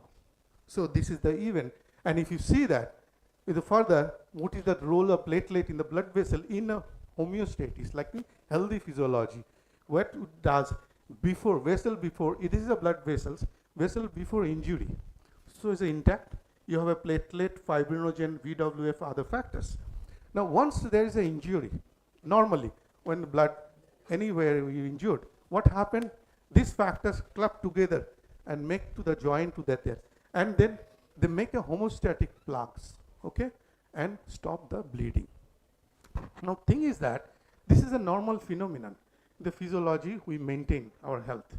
That what happened, this hyperactive platelet, like when the platelet become hyperactive, this has been associated in several diseases, and especially diabetes, insulin resistance, obesity, aging, overnutrition, and oxidative stress, drugs, cancer, hypertension, name it, everywhere. So this is one of the manifestations, and which is actually hyperactive platelets also interact with immune cells because they attract macrophages, monocytes at the site, and then try to push further cascade of inflammations. So if you see this platelet activation pathway, it process start from that, possibly from here. So is this blood protein need an agonist, this glycoprotein. Once they get this agonist, then activate. At the same times, different kind of activators, thrombin, collagen, adenosine phosphate, adrenalines, all actually come together to make this platelet change in the platelet conformations, and this glycoprotein actually activates. Once this activate, it attracts to the damaged side, like here, exposed collagen, where, and then they clump together. So this way it works, and you know the aspirin is being used. Aspirin is being used to prevent that blood clotting. Usually, people usually take aspirin, and but thing is that even if you see the pathway, aspirin doesn't protect all the pathway, all the inductions which is coming from the different sources, and nobody can take aspirin as a preventive for heart disease. Nobody. FDA doesn't support that idea. That sir, can I take aspirin to prevent my heart disease? No, not possible. No. So because of the several reasons, this is a thromboxane. This is the major pathway aspirin works actually, but people have showing the other pathway also. Now this is the real data what we did in the screening from the different kind of foods, and this is when I was there in Norway. We did screen a lot of fruits from that locally to see that ADP induced platelet aggregations. And what we found is among this list, if you sequence that, tomato has the highest. That means what we did actually, ADP is one of the inducer for platelet to aggregate. So what I have taken is, I have taken this blood samples from the subjects. Some are healthy, some are smoker also have took, I remember. And you know that then once you spin it, then you have the plasma rich portions, protein, PRP. And if you take PRP, and then you run through the chronolog, where the machines where you can measure, after induction with ATP, how much percentage is there inhibited of that, these fractions. That means this is a ex vivo setup. So you are taking a blood samples, and then you are inducing with that ADP and checking, screening your fruit, all the fruit samples which has been processed. And you see the percent of inhibition is, that means it's a better protective. Tomato is one which protects 89% compared to other. Next is kiwi fruit, then grapefruit, melon, strawberry, etc. And if you see that further, they compare this aspirin later and try to find if ADP induced platelet aggregations, this aspirin actually, compared to aspirin, if you see inhibition is much, much higher in the tomato extract. And also is comparable with other inducing status, whether the collagen, arachidonic acid, thrombin, etc. So, and then naturally people wants to know which region of the tomato fruits have most bioactive. And what they later, once I came back and I came to know that what they did, they make a cross sections and take each portion of the tomato and to find this is this molecular structure and the bioactive. Actually, it is that inside there is a pulp which has the highest, it seems, looks like that, of these bioactives. And I will be just ending up in 5 minutes, and this is one of that area which we are working there, this chondroprotective effects. And this bioactive, you know, that all comes from the whether fiber, fructooligosaccharides, omega-3, vitamin D. They actually improve that gut epithelial interface in a way, and once they do that, they change the intestinal microbial diversity. So they change the gut microbial profile. And in a way, once the profile, which they change, they also change the secretions of the metabolites. So the metabolites which secretes, especially short chain metabolites, a different kind, branch and others. And if they further is individually or collectively can change a different events of cellular event and results in inflammation activations, and that actually change the course of bone remodeling. It's the important aspects is that where you have a disruption in the resorption as well as formations. Osteoclast is ideally actually bone degradations, and formation is osteoblast, and this is the balance you need to maintain. And if there is a problem in this balance, then you have a susceptible for bone degradations. And this is the one which we suspect that is an important pathway we can control about that. And later, what we are trying to make these nutraceuticals encapsulated, because they have their bad name that they are just simply going wash away from our body once you take, and they are not reaching properly because of the bioavailability issues. And what we are trying to take is that to improve the bioavailability, their metabolic response, and improving the gut profile or epigenetic control.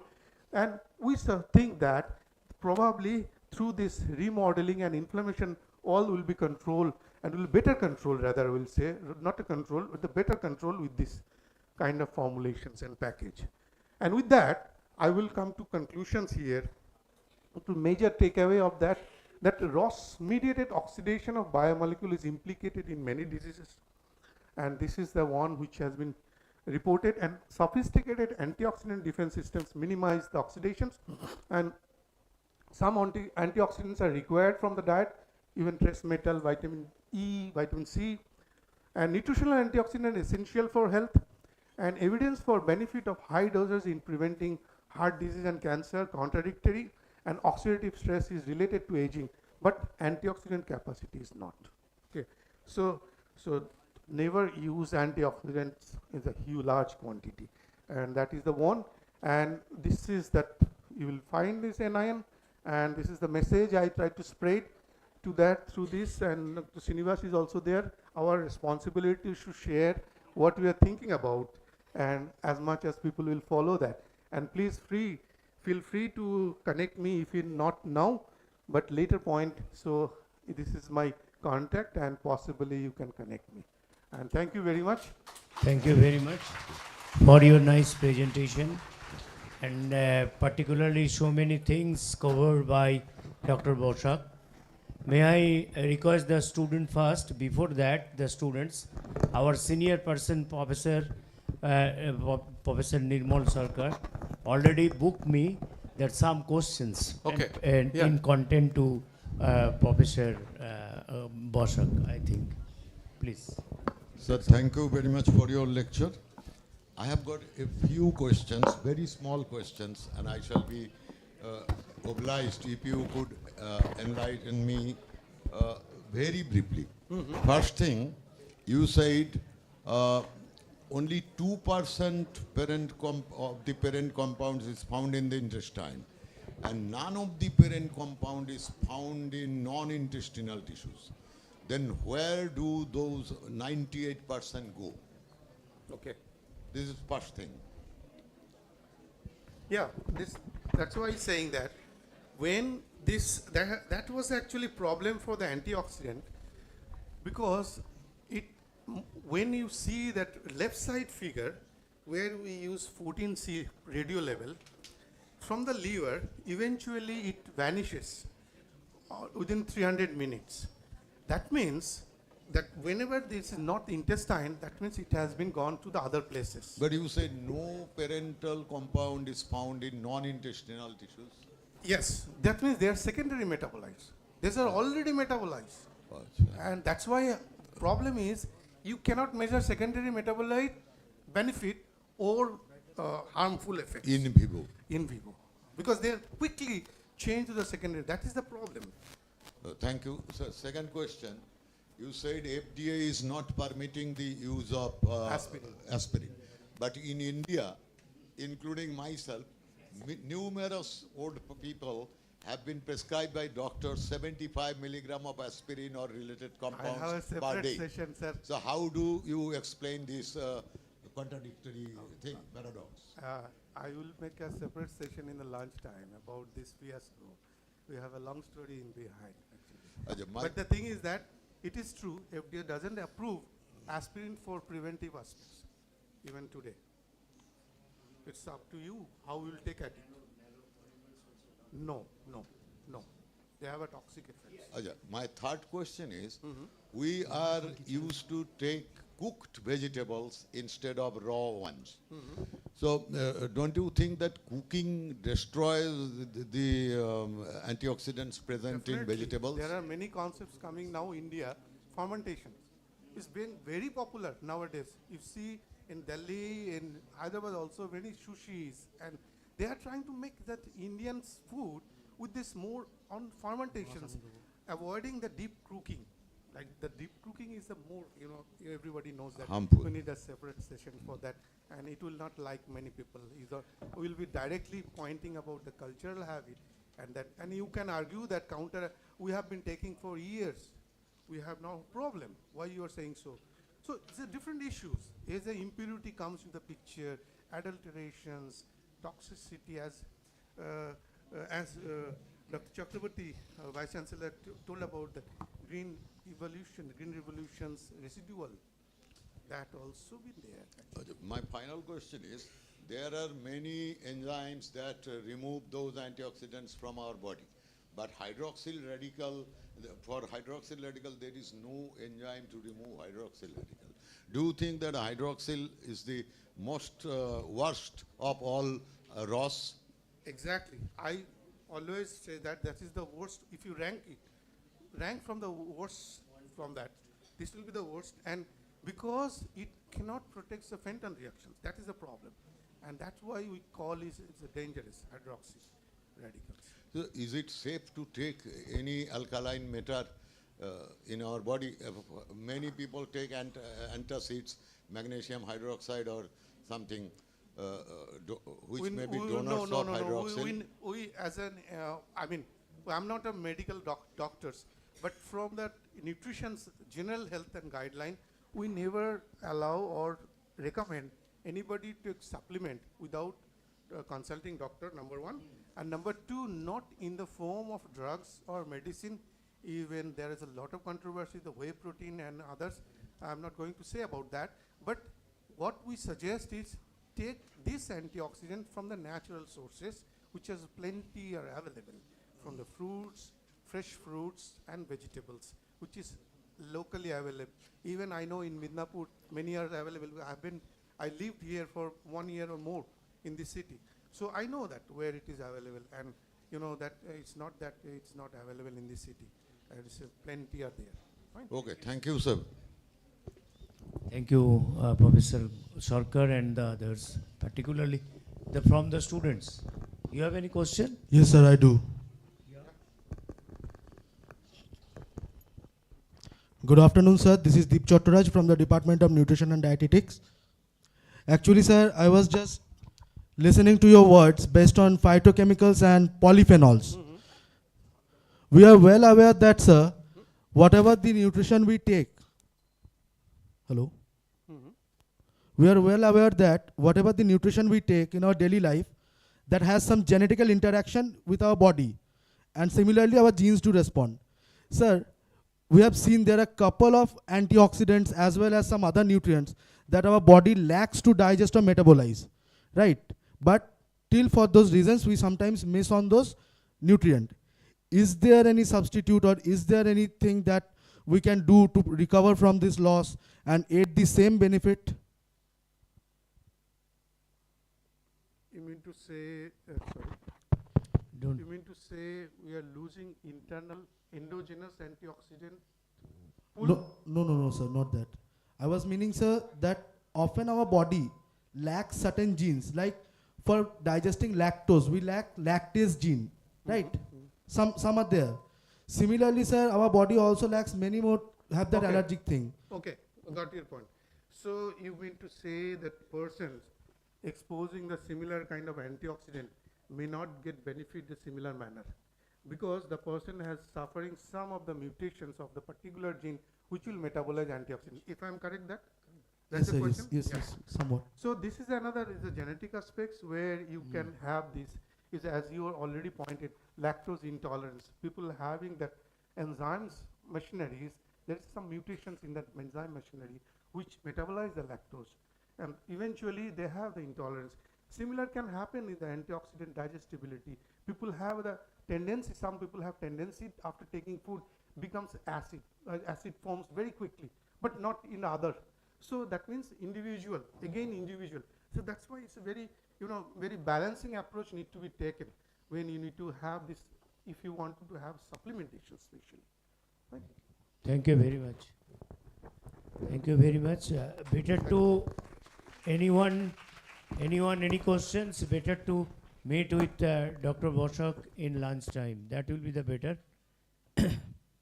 Next speaker in this session, my dear friend, and also we are very much proud for Dr.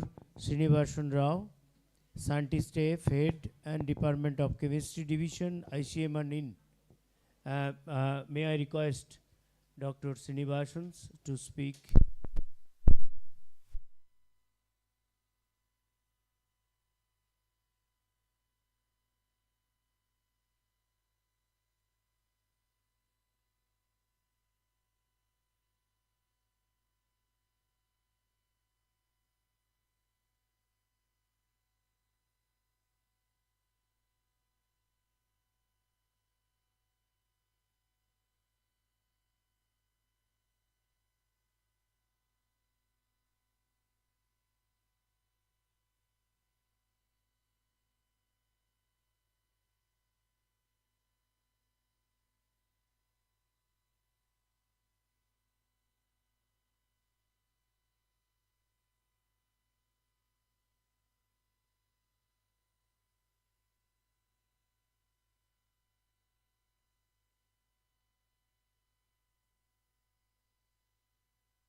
Coming.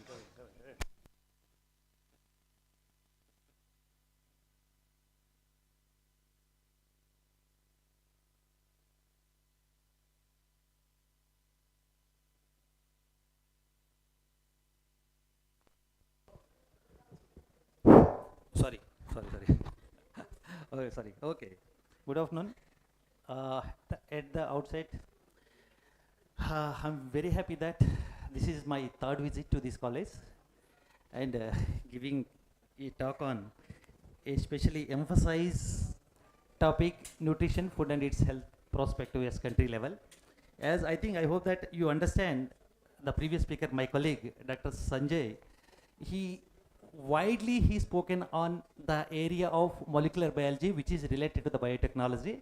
Now this area is entirely different where the country is really required. In the morning opening remarks, Honorable Vice Chancellor has emphasized many things that the way how we can utilize the resources of biotechnology allied with the other subjects in terms of nutrition and other many aspects which is very much required at country level to come up and eradicate the issues where I am going to be showing here. So my dear students, I am not bothering about here the faculties because they know already very well that you are the budding group as well upcoming group that you need to take care in terms of after looking the slides what you supposed to take the decision to build your career as well how your initiatives will help to give little bit emphasizes to address the upcoming problems in my talk. So this talk actually I would like to bring to your notice in the two directions. The first one is what are the nutritional gaps at country level even after close to 8 decades of the independence India, though we know very well that country is widespread populated country which we have already 6 different geological and biodiversified zones at country level which the food practices, ecological practices, cultural practices are entirely different among the state to state in our country. That is the beauty and art of the country as we know that. But even though the government is coming with many policies to address these issues, still many issues are there to be addressed which this is the right time that the students need to come up and take it into the challenge to address all these issues. Of course, as you know that the theme is based biotechnology, which how we can applicable this biotechnology theme to the nutritional aspect is the question now. We will try our best. As I already told you, historically, India is having geographically many diversified zones at different diversified zones. The people as well, the marginal cultural aspects at country level are entirely different in terms of the food habits and the everything's wide variety of plant-based foods. And the other problem here in the country is most of them are belongs to vegetarians, which they are not properly meeting the required quantity of protein which is recommended by the RDA, recommended dietary allowances given by the ICMR, National Institute of Nutrition, where we both are working in Hyderabad. So regionally, if you could see, North India, South, West and East as well, the Central India, food compositions, nutritional variations among the foods which are being consumed by the population at country level are entirely different. But whatever the indigenous foods which in the morning session emphasized by the Honorable Vice Chancellor, if you could see, the indigenous foods even in your college, Dr. Shrabani and the other faculty which they are working on the indigenous fish which they shown the favorable levels of protein which is marginally very lower levels in the people at country level, protein and iron levels, calcium and the other essential nutrients which is very much required to the body. They are also working and I think they published a couple of papers on that which, and they separated I think some peptides also which are working against the cancer activity as well, the anti-diabetic also. So these dietary practices are greatly, as I mentioned already, these plant-based foods are actually rich of essential nutrients, anti-nutrients and fiber components. So among that all actually rich in fiber, antioxidants, phytochemicals, minerals and vitamins of course as we know. So what exactly the country level nutritional targets which are very much need is important things here. Nutritional food is a critical element of public health as we know that. But what is happening even after 75 years of the independence, still more than 18% of the people are unable to meet even single meal per day at country level. Till 18% of the people. As per as the reports, WHO reports given in 2023, it leads to explores strategies aimed at enhancing community access to nutritious options, and suitable food systems are very much required. Yes, the NIN studies, if you could see the portal of NIN, majority of Indians still are far behind to meet recommendations given by the ICMR NIN. Okay, just to forget about the previous slide. So this is one of the important sides which I would like to emphasize here. So coming to the population age groups, country-wise, if you could see, beginning from 0 age group to the geriatric population, this slide is emphasizing particularly on the improvement of the geriatric population by 2036. But the strategies which need to maintain the health activities of geriatric populations are very poor when compared to the European and the developed countries in India. This is also one of the strategic issues that the government need to come up. Of course, now they already initiated to come up with the better policies. As you know, recently the ICMR NIN, we have been taken one national mission mode project called as DAPS, Diet and Biomarkers Study at country level. We covered already the 35 states which collected the biological samples and the cooked food samples for the nutrition analysis and the biochemical analysis. And soon we are going to be submitting to the Government of India Health Ministry.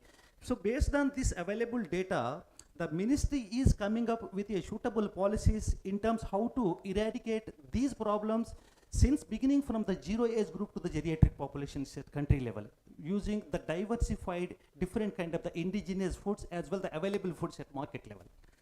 Of course, this is the population size as we need to come up. I'm sorry for the business slide here. This is the data actually published in 2022 in the Lancet journal. According to this slide, if you could see, these are the micronutrients, again the deficiencies. This is the world data projections. Iodine deficiency, though the ICMR NIN and the country health ministry is working it on to eradicate this thyroid problem at country level. But since at global level, the iodine deficiency is more than 2 billion people are at risk. Of course, these are the deficiencies in terms of iodine, as well iron. Even in my previous talk also actually emphasizes. Because iron is very rich in many of the foods which are being every day taking through our diet. But the only thing is, again, absorption efficacy is the matter here. Though we have already the free available iron after digestion takes place, but it is not properly reaching to the liver and not involving into the metabolic system mimicking activities.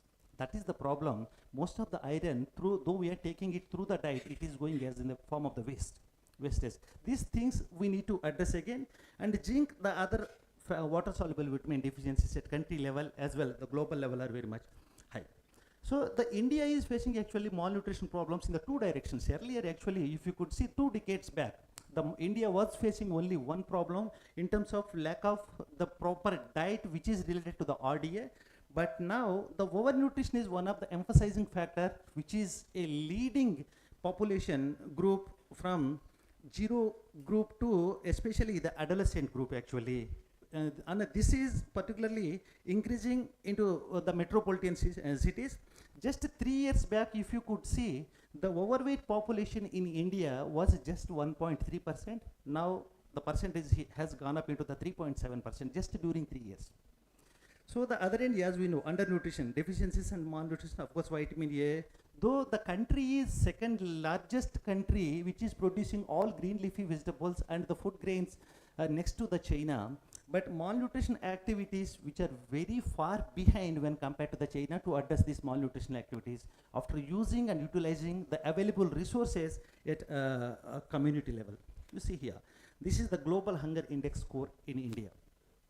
So reported by Global Hunger Index in 2023, according to this, out of 129 countries in terms of the hunger burden, the country's rank is 111 out of 129 countries. The other end, always we are talking about the increasing capital, these things as well, the financially and the technologically, the India is always giving competition to the developed nations in terms to eradicate all these problems, especially related to the food activities. Though we are the largest country and producing the food grains, second largest country producing on almost all the food grains next to the China, But to address these malnutrition activities, we are far behind, and this is a serious hunger and undernutrition. It needs to be addressed, as well as shockingly, as I told you, that we are the second largest producer in the world next to the China. So as I mentioned already, this is the obesity rising population both in men and women across all the states. Just few states only I have been emphasizing here.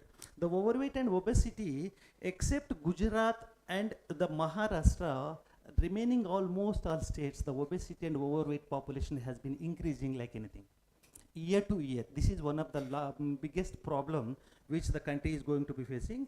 And the poverty rates, of course, in 1 decade, just during 10 years, the 1 decade, it has come down. Of course, highest rate has come down, poverty, but still it is a major concern that the government need to come up. Of course, these are the malnutrition global projections. Among non-fragile countries, fragile countries, and extremely fragile countries, we are always bothering about this one. In the today's world, 1 out of every 9 person is in hunger, 1 out of every 3 overweight or obese, as I mentioned already. This is representing to the children population, especially. Coming to the overweight, this figure is representing only to the children population. So the nutrition status in India, this is NFHS 5 data. If you could see, among the children age group from 6 to 59 months, overweight as well it gone up 3.4, as well as stunted population, slowly it is reducing. If you could see the difference between NFHS 4 and NFHS 5, the reduction was very marginal only, very marginal. It is shown along with the DAPS, what I mentioned already, diet and biomarker study. The NFHS 6 data is also to be expected in couple of months. Of course, we will see. Even unpublished data, as and day, it is projecting that the anemia prevalence, especially in the adolescent girls as well, the reproductive age women group is still 54%, my dear, underweight as well, this one. So, see the micronutrient deficiency projections in India. The children age groups of 1 to 4, as well 5 to 9 years, and 10 to 19 years projections. Anemia prevalence, ferritin deficiency, which is most related to the absorption efficacy of iron again, and folate deficiency, it is the water soluble vitamin B12. Though we have many supplementing programs being designed by the government as in the form of policies, and properly not maintaining, and which they are not properly reaching to the community level. Vitamin D problem is severe, zinc deficiency is also severe. As you know that in our body, metabolic system, more than 100 enzymes activity are directly or indirectly depending on the activity of zinc. This is Comprehensive National Nutrition Survey report 16 and 18. In addition of that, even NFHS 5 report is also emphasizing plus or minus the same figures here. So as I mentioned already, undernutrition reductions over the decade, of course, it is little bit favorable levels, but still we need to work it out on this area particularly. So what are the nutritional challenges at country level? Nutritional challenges. So the nutritional scientists at country level is emphasizing that these are the 3 basic challenges which the country population are facing. Macronutrient malnutrition, as I mentioned already, the protein energy malnutrition, which emphasizes clinical protein energy and subclinical protein energy malnutrition, which this is the research gap at country level, which you are the right people need to work it out and to address all these problems. The micronutrient deficiency, again I am sorry to say here, vitamin A deficiency, though it is not directly available through the food, it is converting from the carotenoids which are available only from the green leafy vegetables of beta carotene and conversion into the vitamin A. There are many studies at country level which they are mentioning that the conversion ratio of carotenoid to vitamin A is, some studies are telling that 4 molecule of carotenoid into 1 molecule of vitamin A, and the other studies 6:1. And one of my study actually recently published, we emphasizes using the rat model, that means rat model as well the gerbil models of rodents, we emphasizes that we found that 8 molecules of carotenoids are equivalent to 1 molecule of vitamin A. So that's why if you meet the 8 molecules of carotenoids, we need to have come 2 kilograms of the green leafy vegetables per day. Is it possible? 2 kilograms of the vitamin A. That's what government is coming with, the supplementation programs, which they are not properly reaching at a community level. Of course, we know that. And iron deficiency anemia, we know. This is easily can be able to address at community level, but still the problems are there. Iron deficiency, the zinc, and this diet related non-communicable diseases especially. Among that, type 2 diabetes, hypertension and cardiovascular diseases are more. And health status in India, if you could see, the life expectancy is 71 years as per WHO graph 2023, of course.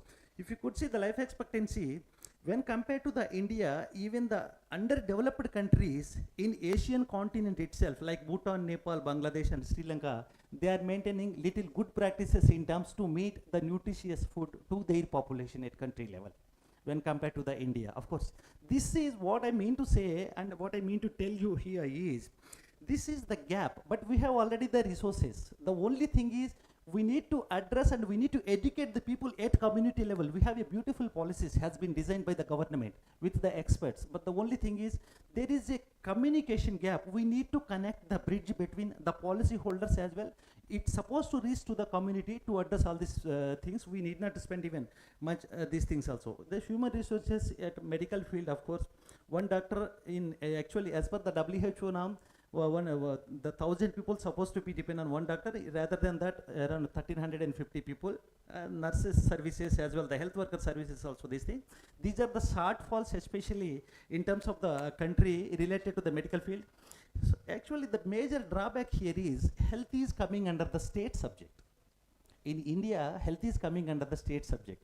Though we have the excellent policies to address these health activities at community level, so because of the political barriers from central to the different state governments, the policies are not being properly maintained by the state governments, though it has been designed by the central government to maintain the good health policies already. So actually we know that the people led by people who do not have the knowledge and skills, who don't have the proper plannings as well as the skills, we don't have proper vision. Always the shorter vision is there in terms of the health. We have already the regulations, but the implementation is very poor at community level.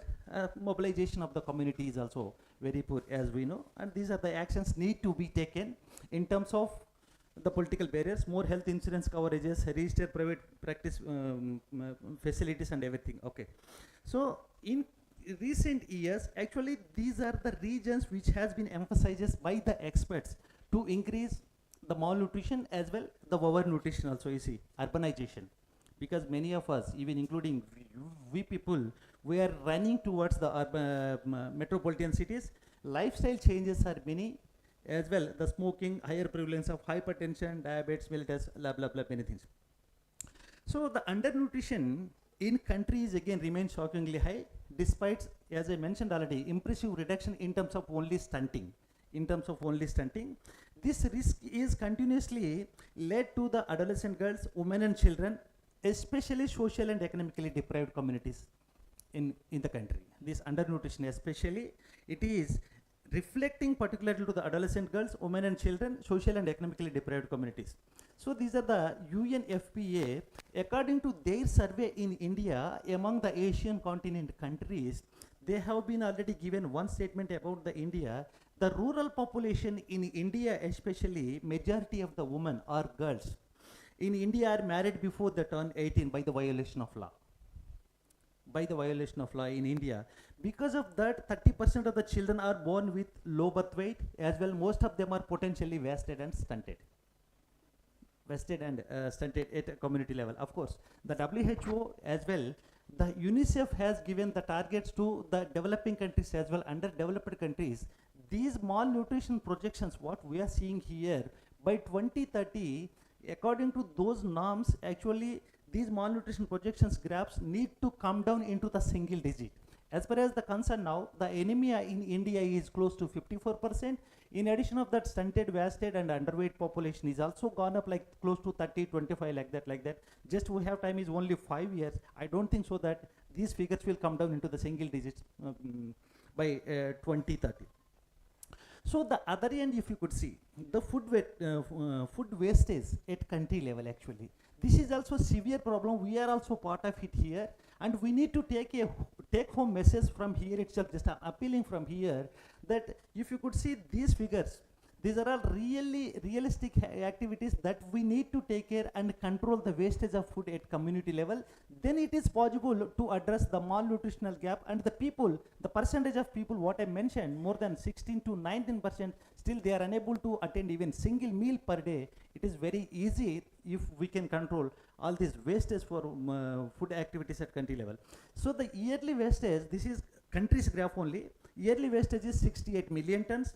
At home, if you could see, 61% among these one. At home, this is the wastage percentage, and restaurants 26%, at parties 36%. Individual, just we are wasting 55 kilos of the food, that means used food annually, just individually we are wasting. According to the financial status, if you could categorize, so country level 6.87 crores tons of the food is being wasting. As well, high income group individually they are wasting 90 kgs per person, middle income group 68, and the low income group 63% of the food, 63 kg of the food per person is being wasting at the country level. As I already mentioned, according to the global hunger index, the other end we are standing at 111 rank out of 129 countries at global in terms of the hunger burden. And this is the wastage percentage what we are doing in our daily life actually. So the annual cost of wastage food is 50,000 crores. This is, I am not telling, the report being released by Ministry of Agriculture, Government of India in 2023. This much wastage was there actually at community level. We need to reach it. And the other interesting thing is, you see, according to Food Safety Standard Authority of India report, what they are telling is, before being eaten, 1/3 of the food products are deteriorated. 1/3 of the food at parties or even at home also, that is the thing. So again, these are the non-communicable diseases status. So this is diabetes. Actually, I am not expert in this area. Already many people are here. But now I think we are standing rank number 2 at global level. Soon I think in population, I think we reached number 1 position next to the China. I think now we are in population wise, we are number 1 position, if I am right, number 1. In diabetic mellitus also soon I think we are going to be crossing the China graph and occupying the number 1 rank among this diabetic also. So among the 3 types of diabetic, my special interest which here is type 1 and type 2, just to forget about that one. The important thing is gestational diabetic mellitus. Gestational diabetic mellitus. You see, globally, the pregnant females, out of 100, only 13 pregnant women are suffering with gestational diabetes. Out of that, 18 are suffering in India. So the global projections are telling that only 13 pregnant women are suffering out of 100 with gestational diabetic. Rather than that, in India, the figure is 18 out of 100. This is also one of the serious issue in terms of continuation of the diabetic population. And the cardiovascular diseases, if you see here, the graph from 1990 to 2020 in terms of coronary vascular diseases and cardiovascular diseases percentages from 1990 to 2020 among India, China, as well established market economics countries. So the percentage increase in India during these 3 decades was close to 120, my dear. So the increased percentage of CVD and CAD cases from 1990 to 2020, the increasing percentage of these 2 diseases in India close to 120%. Rather than that, China and EME countries, their percentage just gone up to 63 only, just 63. It is the Indian percentage improvement in terms of this diabetic, cardiovascular diseases is almost double to the other EME as well the China country. So the tuberculosis, you see our contribution from India, the TB contribution is 21% to the globe. This is also very, this thing actually we can able to easily address this tuberculosis with giving the awareness at country level. Of course, cancer is also one of the biggest problem. In India especially, the women are severely suffering with the breast cancer as well. Now the children is also severely suffering. These are all diet related activities what I mean to say. And the chronic kidney diseases, actually the global prevalence in India is also the prevalence is close to 16 to 18%, But this problem is very severe as well, more have been observed in the tribal populations. Because I have been already working in this area with the Telangana as well, the Andhra Pradesh tribal populations. The prevalence, when compared to the national prevalence, the prevalence of CKD problem in tribal population is close to 27%. I don't know what is the reason. The other problem which we found was, you know that already, mahua, that was the indigenous flower, being consumed by the tribal population. After gathering the mahua flower, they are fermenting that flower and preparing the alcohol. After fermentation, they are preparing the alcohol, which they are adding it ammonia and urea. Because of that reason, we found that, because I had already one study funded by the ICMR, we found that because of they are adding it ammonia and urea, that those things inhibiting the markers which are related to the CKD in terms of the nephrons and the other activities. And this data has been already compared with the other already published data of global as well, the country level. This is the biggest as well the serious problem at country level, especially in the tribal people who are using the indigenous foods. We found only the indigenous foods, that is flower of mahua only. In addition of that, I think the other indigenous foods being available at different parts of the country also need to be studied. This is also one of the lacuna in research that we need to come up. I think this is no need. So these are the current limitations of understand in influence of social determinants in precision nutrition. Of course, many are there. Many are there. At the same time, the possibilities are also there to overcome all these problems. Lack of consensus on the definition of social determinants and their matrix, as well as complexity of interactions across social factors. Many factors are there at a community level, but we have to work it out about all these things. So the next important slide which I would like to present here is RDA, what the RDA is telling, that recommended dietary allowance is telling for Indian people.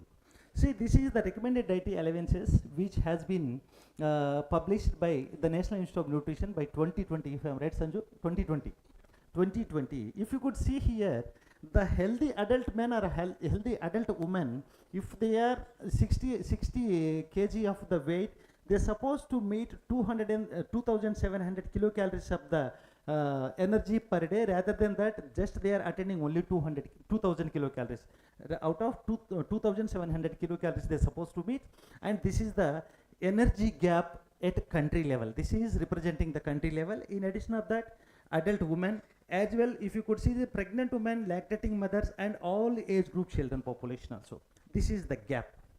So in addition of that, if you could see the average households consumption of foodstuffs gram per consumption unit per day, except cereals and millets, the entire country, because the cereals and millets which they are meeting more than 100% means we have already the PDS system, public distribution system. Because of that, except the cereals and millets, if you could see pulses, green leafy vegetables, other vegetables, roots and all these things, they are not proper. This is the percentage which they are attending in their daily life.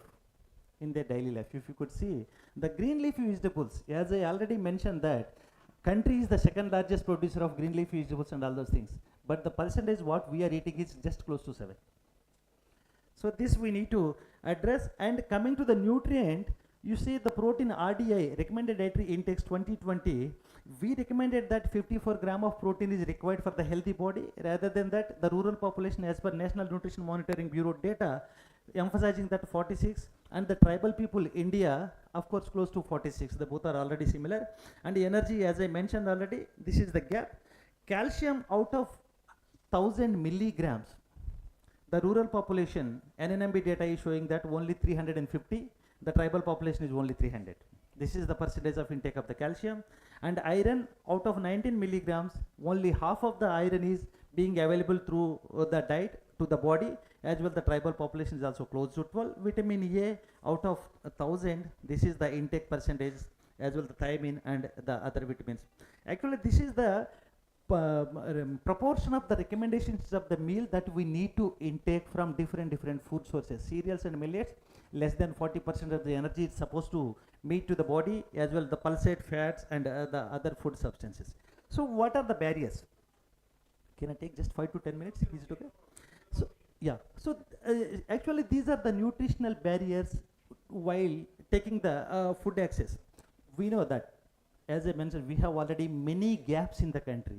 So economic barriers, high rates of poverty, it is limiting purchasing power for nutritious foods at country level. In addition of that, for every aspect what I am mentioning here, geographical barriers, cultural barriers, or educational and awareness barriers, this is most important thing among these three. Once if the public is being educated through the awareness camps, through IECs actually, at community level, to meet the recommended dietary allowances from the food substances is very easy, which we have already the facilities at community level.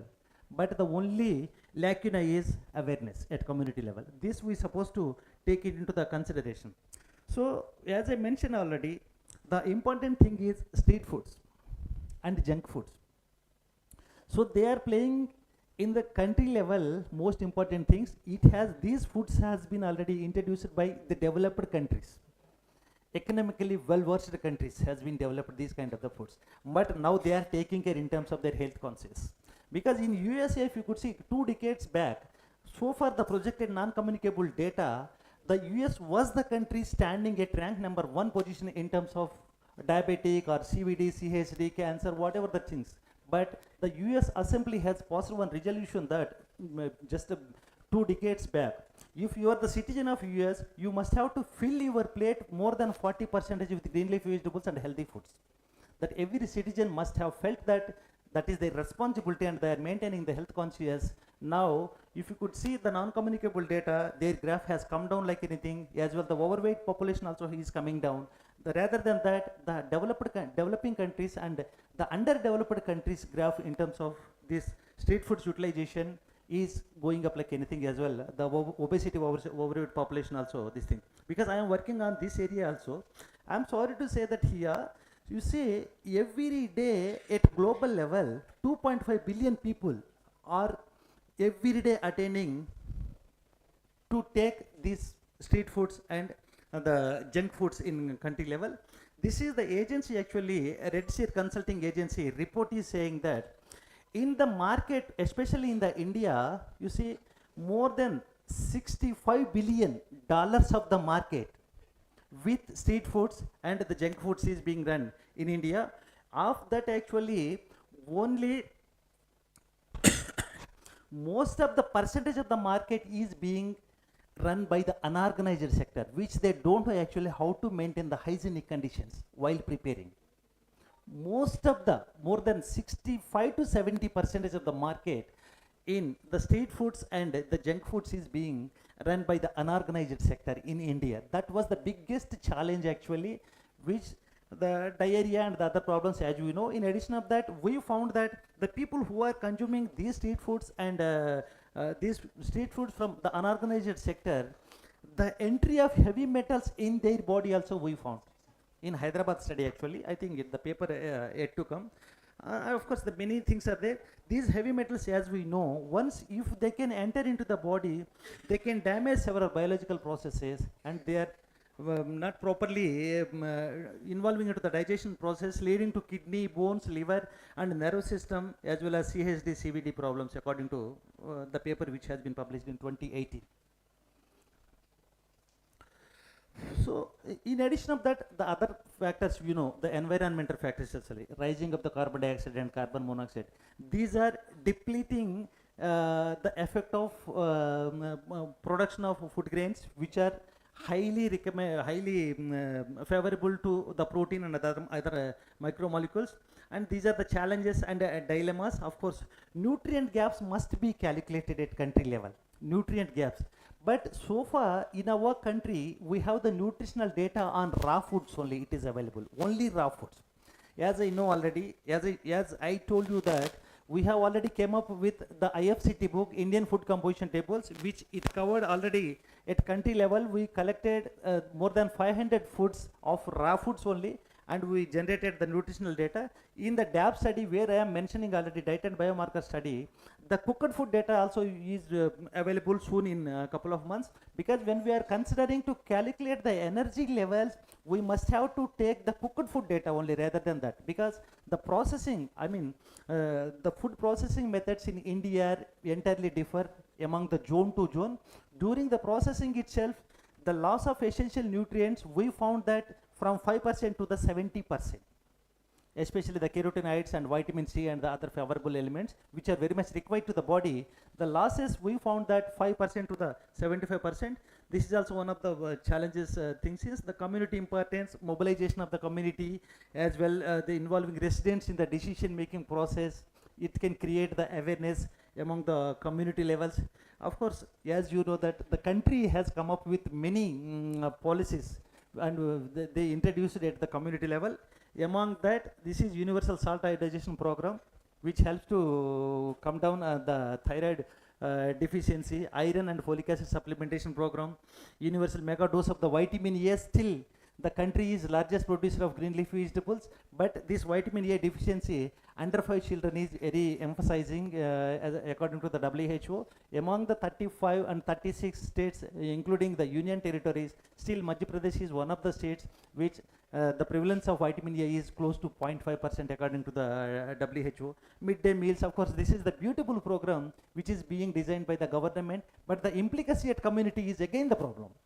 This, what I mean to tell from this platform is, we have to take initiatives to address these gaps at the community level while giving the education and improve the knowledge with the people. Of course, the policy changes, community engagements, education programs, home and school nutrition gardens are need to be required. Nutrition sensitive agriculture, we need to give more priority to the behavior change communications, farming system for nutrition studies, disciplines as well. And of course, this is one of the study, one of my student has been already published on this. Microgreens you might have heard already.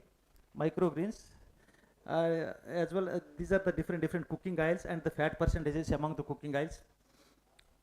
As I mentioned already, this is the mahua, which we came up in the form of laddu. We prepared already the recipe. This mahua was being collected by the tribal people, and they are using it for the preparation of alcohol after fermentation, adding it the ammonia as well, the urea. But we came up with the recipe form in the form of laddu, which is having very nutritious foods, especially what I mentioned, the 3 nutritional components of macromolecules, micromolecules, and the non-communicable and communicable diseases, which the macromolecules, protein and dietary fiber are showing very favorable levels. In addition of that, the micromolecules, iron, calcium are also showing favorable levels. And we have done already one intervention study on tribal pregnant women. The hemoglobin levels improvement, we found that very favorable levels, it's close to 7% of hemoglobin has been improved.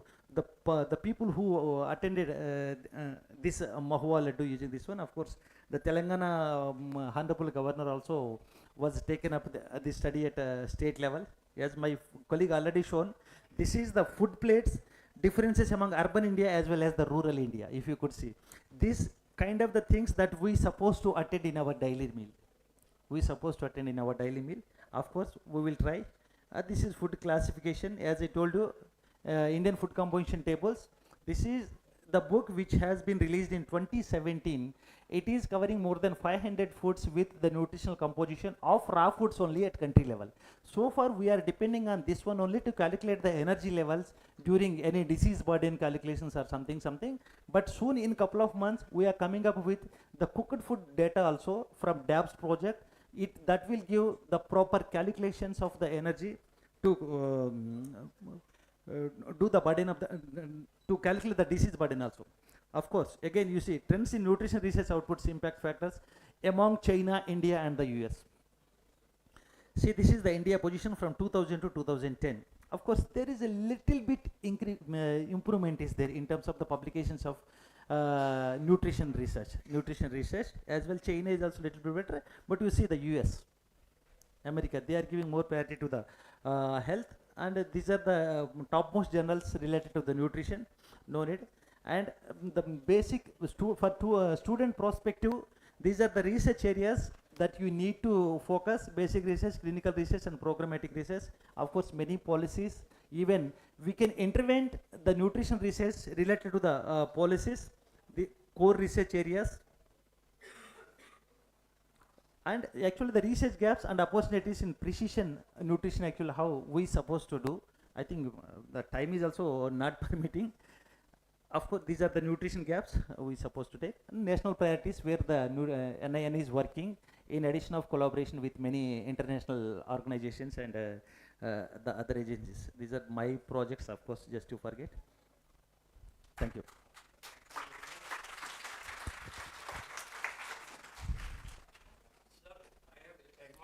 Yes, sir, please, sir.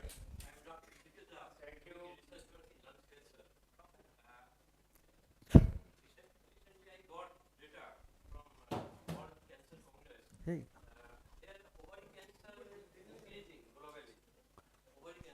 Told breast cancer. No, It's I'm current data. No, sir. I am talking in India scenario. India also. India also okay. include. Okay, it might be, sir, because the data which I am presenting is couple of years back data. I regular watch. Okay, right. World I'm sorry, Cancer but Congress data I got. You mean ovary cancer? Ovary cancer is Ovary just cancer. recently. Okay, right. It might be. Earlier it is, I think, it Even 2-3 also years oral back. cancer. Yeah. It's happening in the so many people in India. There is the positions also in the greater. In My contrast working to the field, others. all cancer hospitals. So I got Okay. in Yeah, might Calcutta be, city sir. also. It might be, yeah. There are some scissoring problem by others. They are telling cancer doctors. Okay. Now recently increasing ovary cancer. Okay. Thank you. Right. Yeah, right, sir. Right. Thank you for your information, sir. Yeah. Okay. Thank you very much, Dr. Srinivasan. Very nice. Thank you, sir. Thank you. Presentation, particularly even also the alarming situation in India. This will be, I think, will be the young generations will be think about in from the different points mentioned by the Srinivasan as a senior deputy directors. Also, you have to take the discharge of duties on behalf of the ICMR India. Thank you. Yeah. Even also the Professor Dr. Boshak. Now, any other questions from the student? Yeah. No. Yes, boss. No, Deep. You You did may, your question not to take now, that take little bit of later. The new students. New students, any question? Always Deep are asking the different type of the questions, even also my previous experience in previous year. So many questions. Mukul, any other teachers? So many And, questions. sir, with your permission, one more thing actually. The NIN, we are running two nutrition courses at master's level. Just ask them to attend the interview. I think soon we are expecting the notification also. The nutrition and dietetics is one, sir, at MSc level, and the sports nutrition is the second one. Yeah, second So one. in addition of that, actually we have a couple of courses, diploma courses. One is PGCCN, postgraduate nutrition certificate course, that is a 75 days course. How many? Oh, 75 days. 75 days. And the one is, Sanju, still the endocrinology course is in progress. Endocrinology, one is the endocrinology, and the animal facilities, Endocrinology in which discipline? that is biochemistry. And only the Biochemistry. biochemistry. Biochemistry. And related with the nutrition? Yeah. Yeah. Why? And the other course is actually animal facility, yearly thrice just we are giving training. Already have. Okay. You have, I think. Right. I think you have in the previous also. So if you want Okay. anybody, just you tell them that just to see the NIN portal, National Institute of Nutrition portal, everything in the information will be available in that. Yeah, thank you. Now Deep. Okay, sir, I have a question. Frequently I am seeing, sir, that there has been a common concerning point that is also concerning about the youth, those who are also getting affected by cancer and other CVD causes as well, because of the one common thing, smoking, as it has come to a trend. Sir, people mostly smoke due to the nicotine consumption, right? To heal their anxiety and all as per their thoughts. So there have been some marketed nicotine gums and nicotine supplements. Do they cause the same ailing effect or do they cause the healing effect? Can you please throw some light on this? Wonderful. But Sanju, can you? Actually, this e-cigarette, which you are talking about, that. No, sir. And Actually, alternate to the nicotine gums. Yeah, nicotine gums, all the same series. Like this actually makes people's change in the satiety level. That means it works in a brain that you feel satisfied, and that means it stimulates some of the receptors brain receptors, dopamine and all. Now, if anybody can tell me that if I'm sitting here, I need to activate my brain receptors. Why? Correct? That means you are inducing something externally. So it's not expected, correct? It will break your normal rhythm of your body response. And if you do it continuously, so it may affect long run your mental health. Correct? So in a way, you got the answer. Even if you're bypassing that danger of the smoking is having different context in your mental health. Thank you, sir. Thank you very much, everyone. I think the technical sessions for this particularly delivered by the Dr. Bosak and the Dr. Srinivasan Rao on behalf of the organizations. I have very much grateful to you for presence with us. The next program is, okay, thank you. Next program for before the lunch, I think poster presentation for undergraduate students. You go for the upstairs in third floor for this in this building, and you are present the posters. All the students are present. After that, you may go for your lunch. Thank you everyone for your cooperation. Yeah, you may. There will be poster presentation on the second floor of this building. So participants who are actually participating in UG poster presentation, please go to the second floor. And those who are not participating, please go to the canteen to have your lunch. After this session, poster presentation session, we will have our lunch.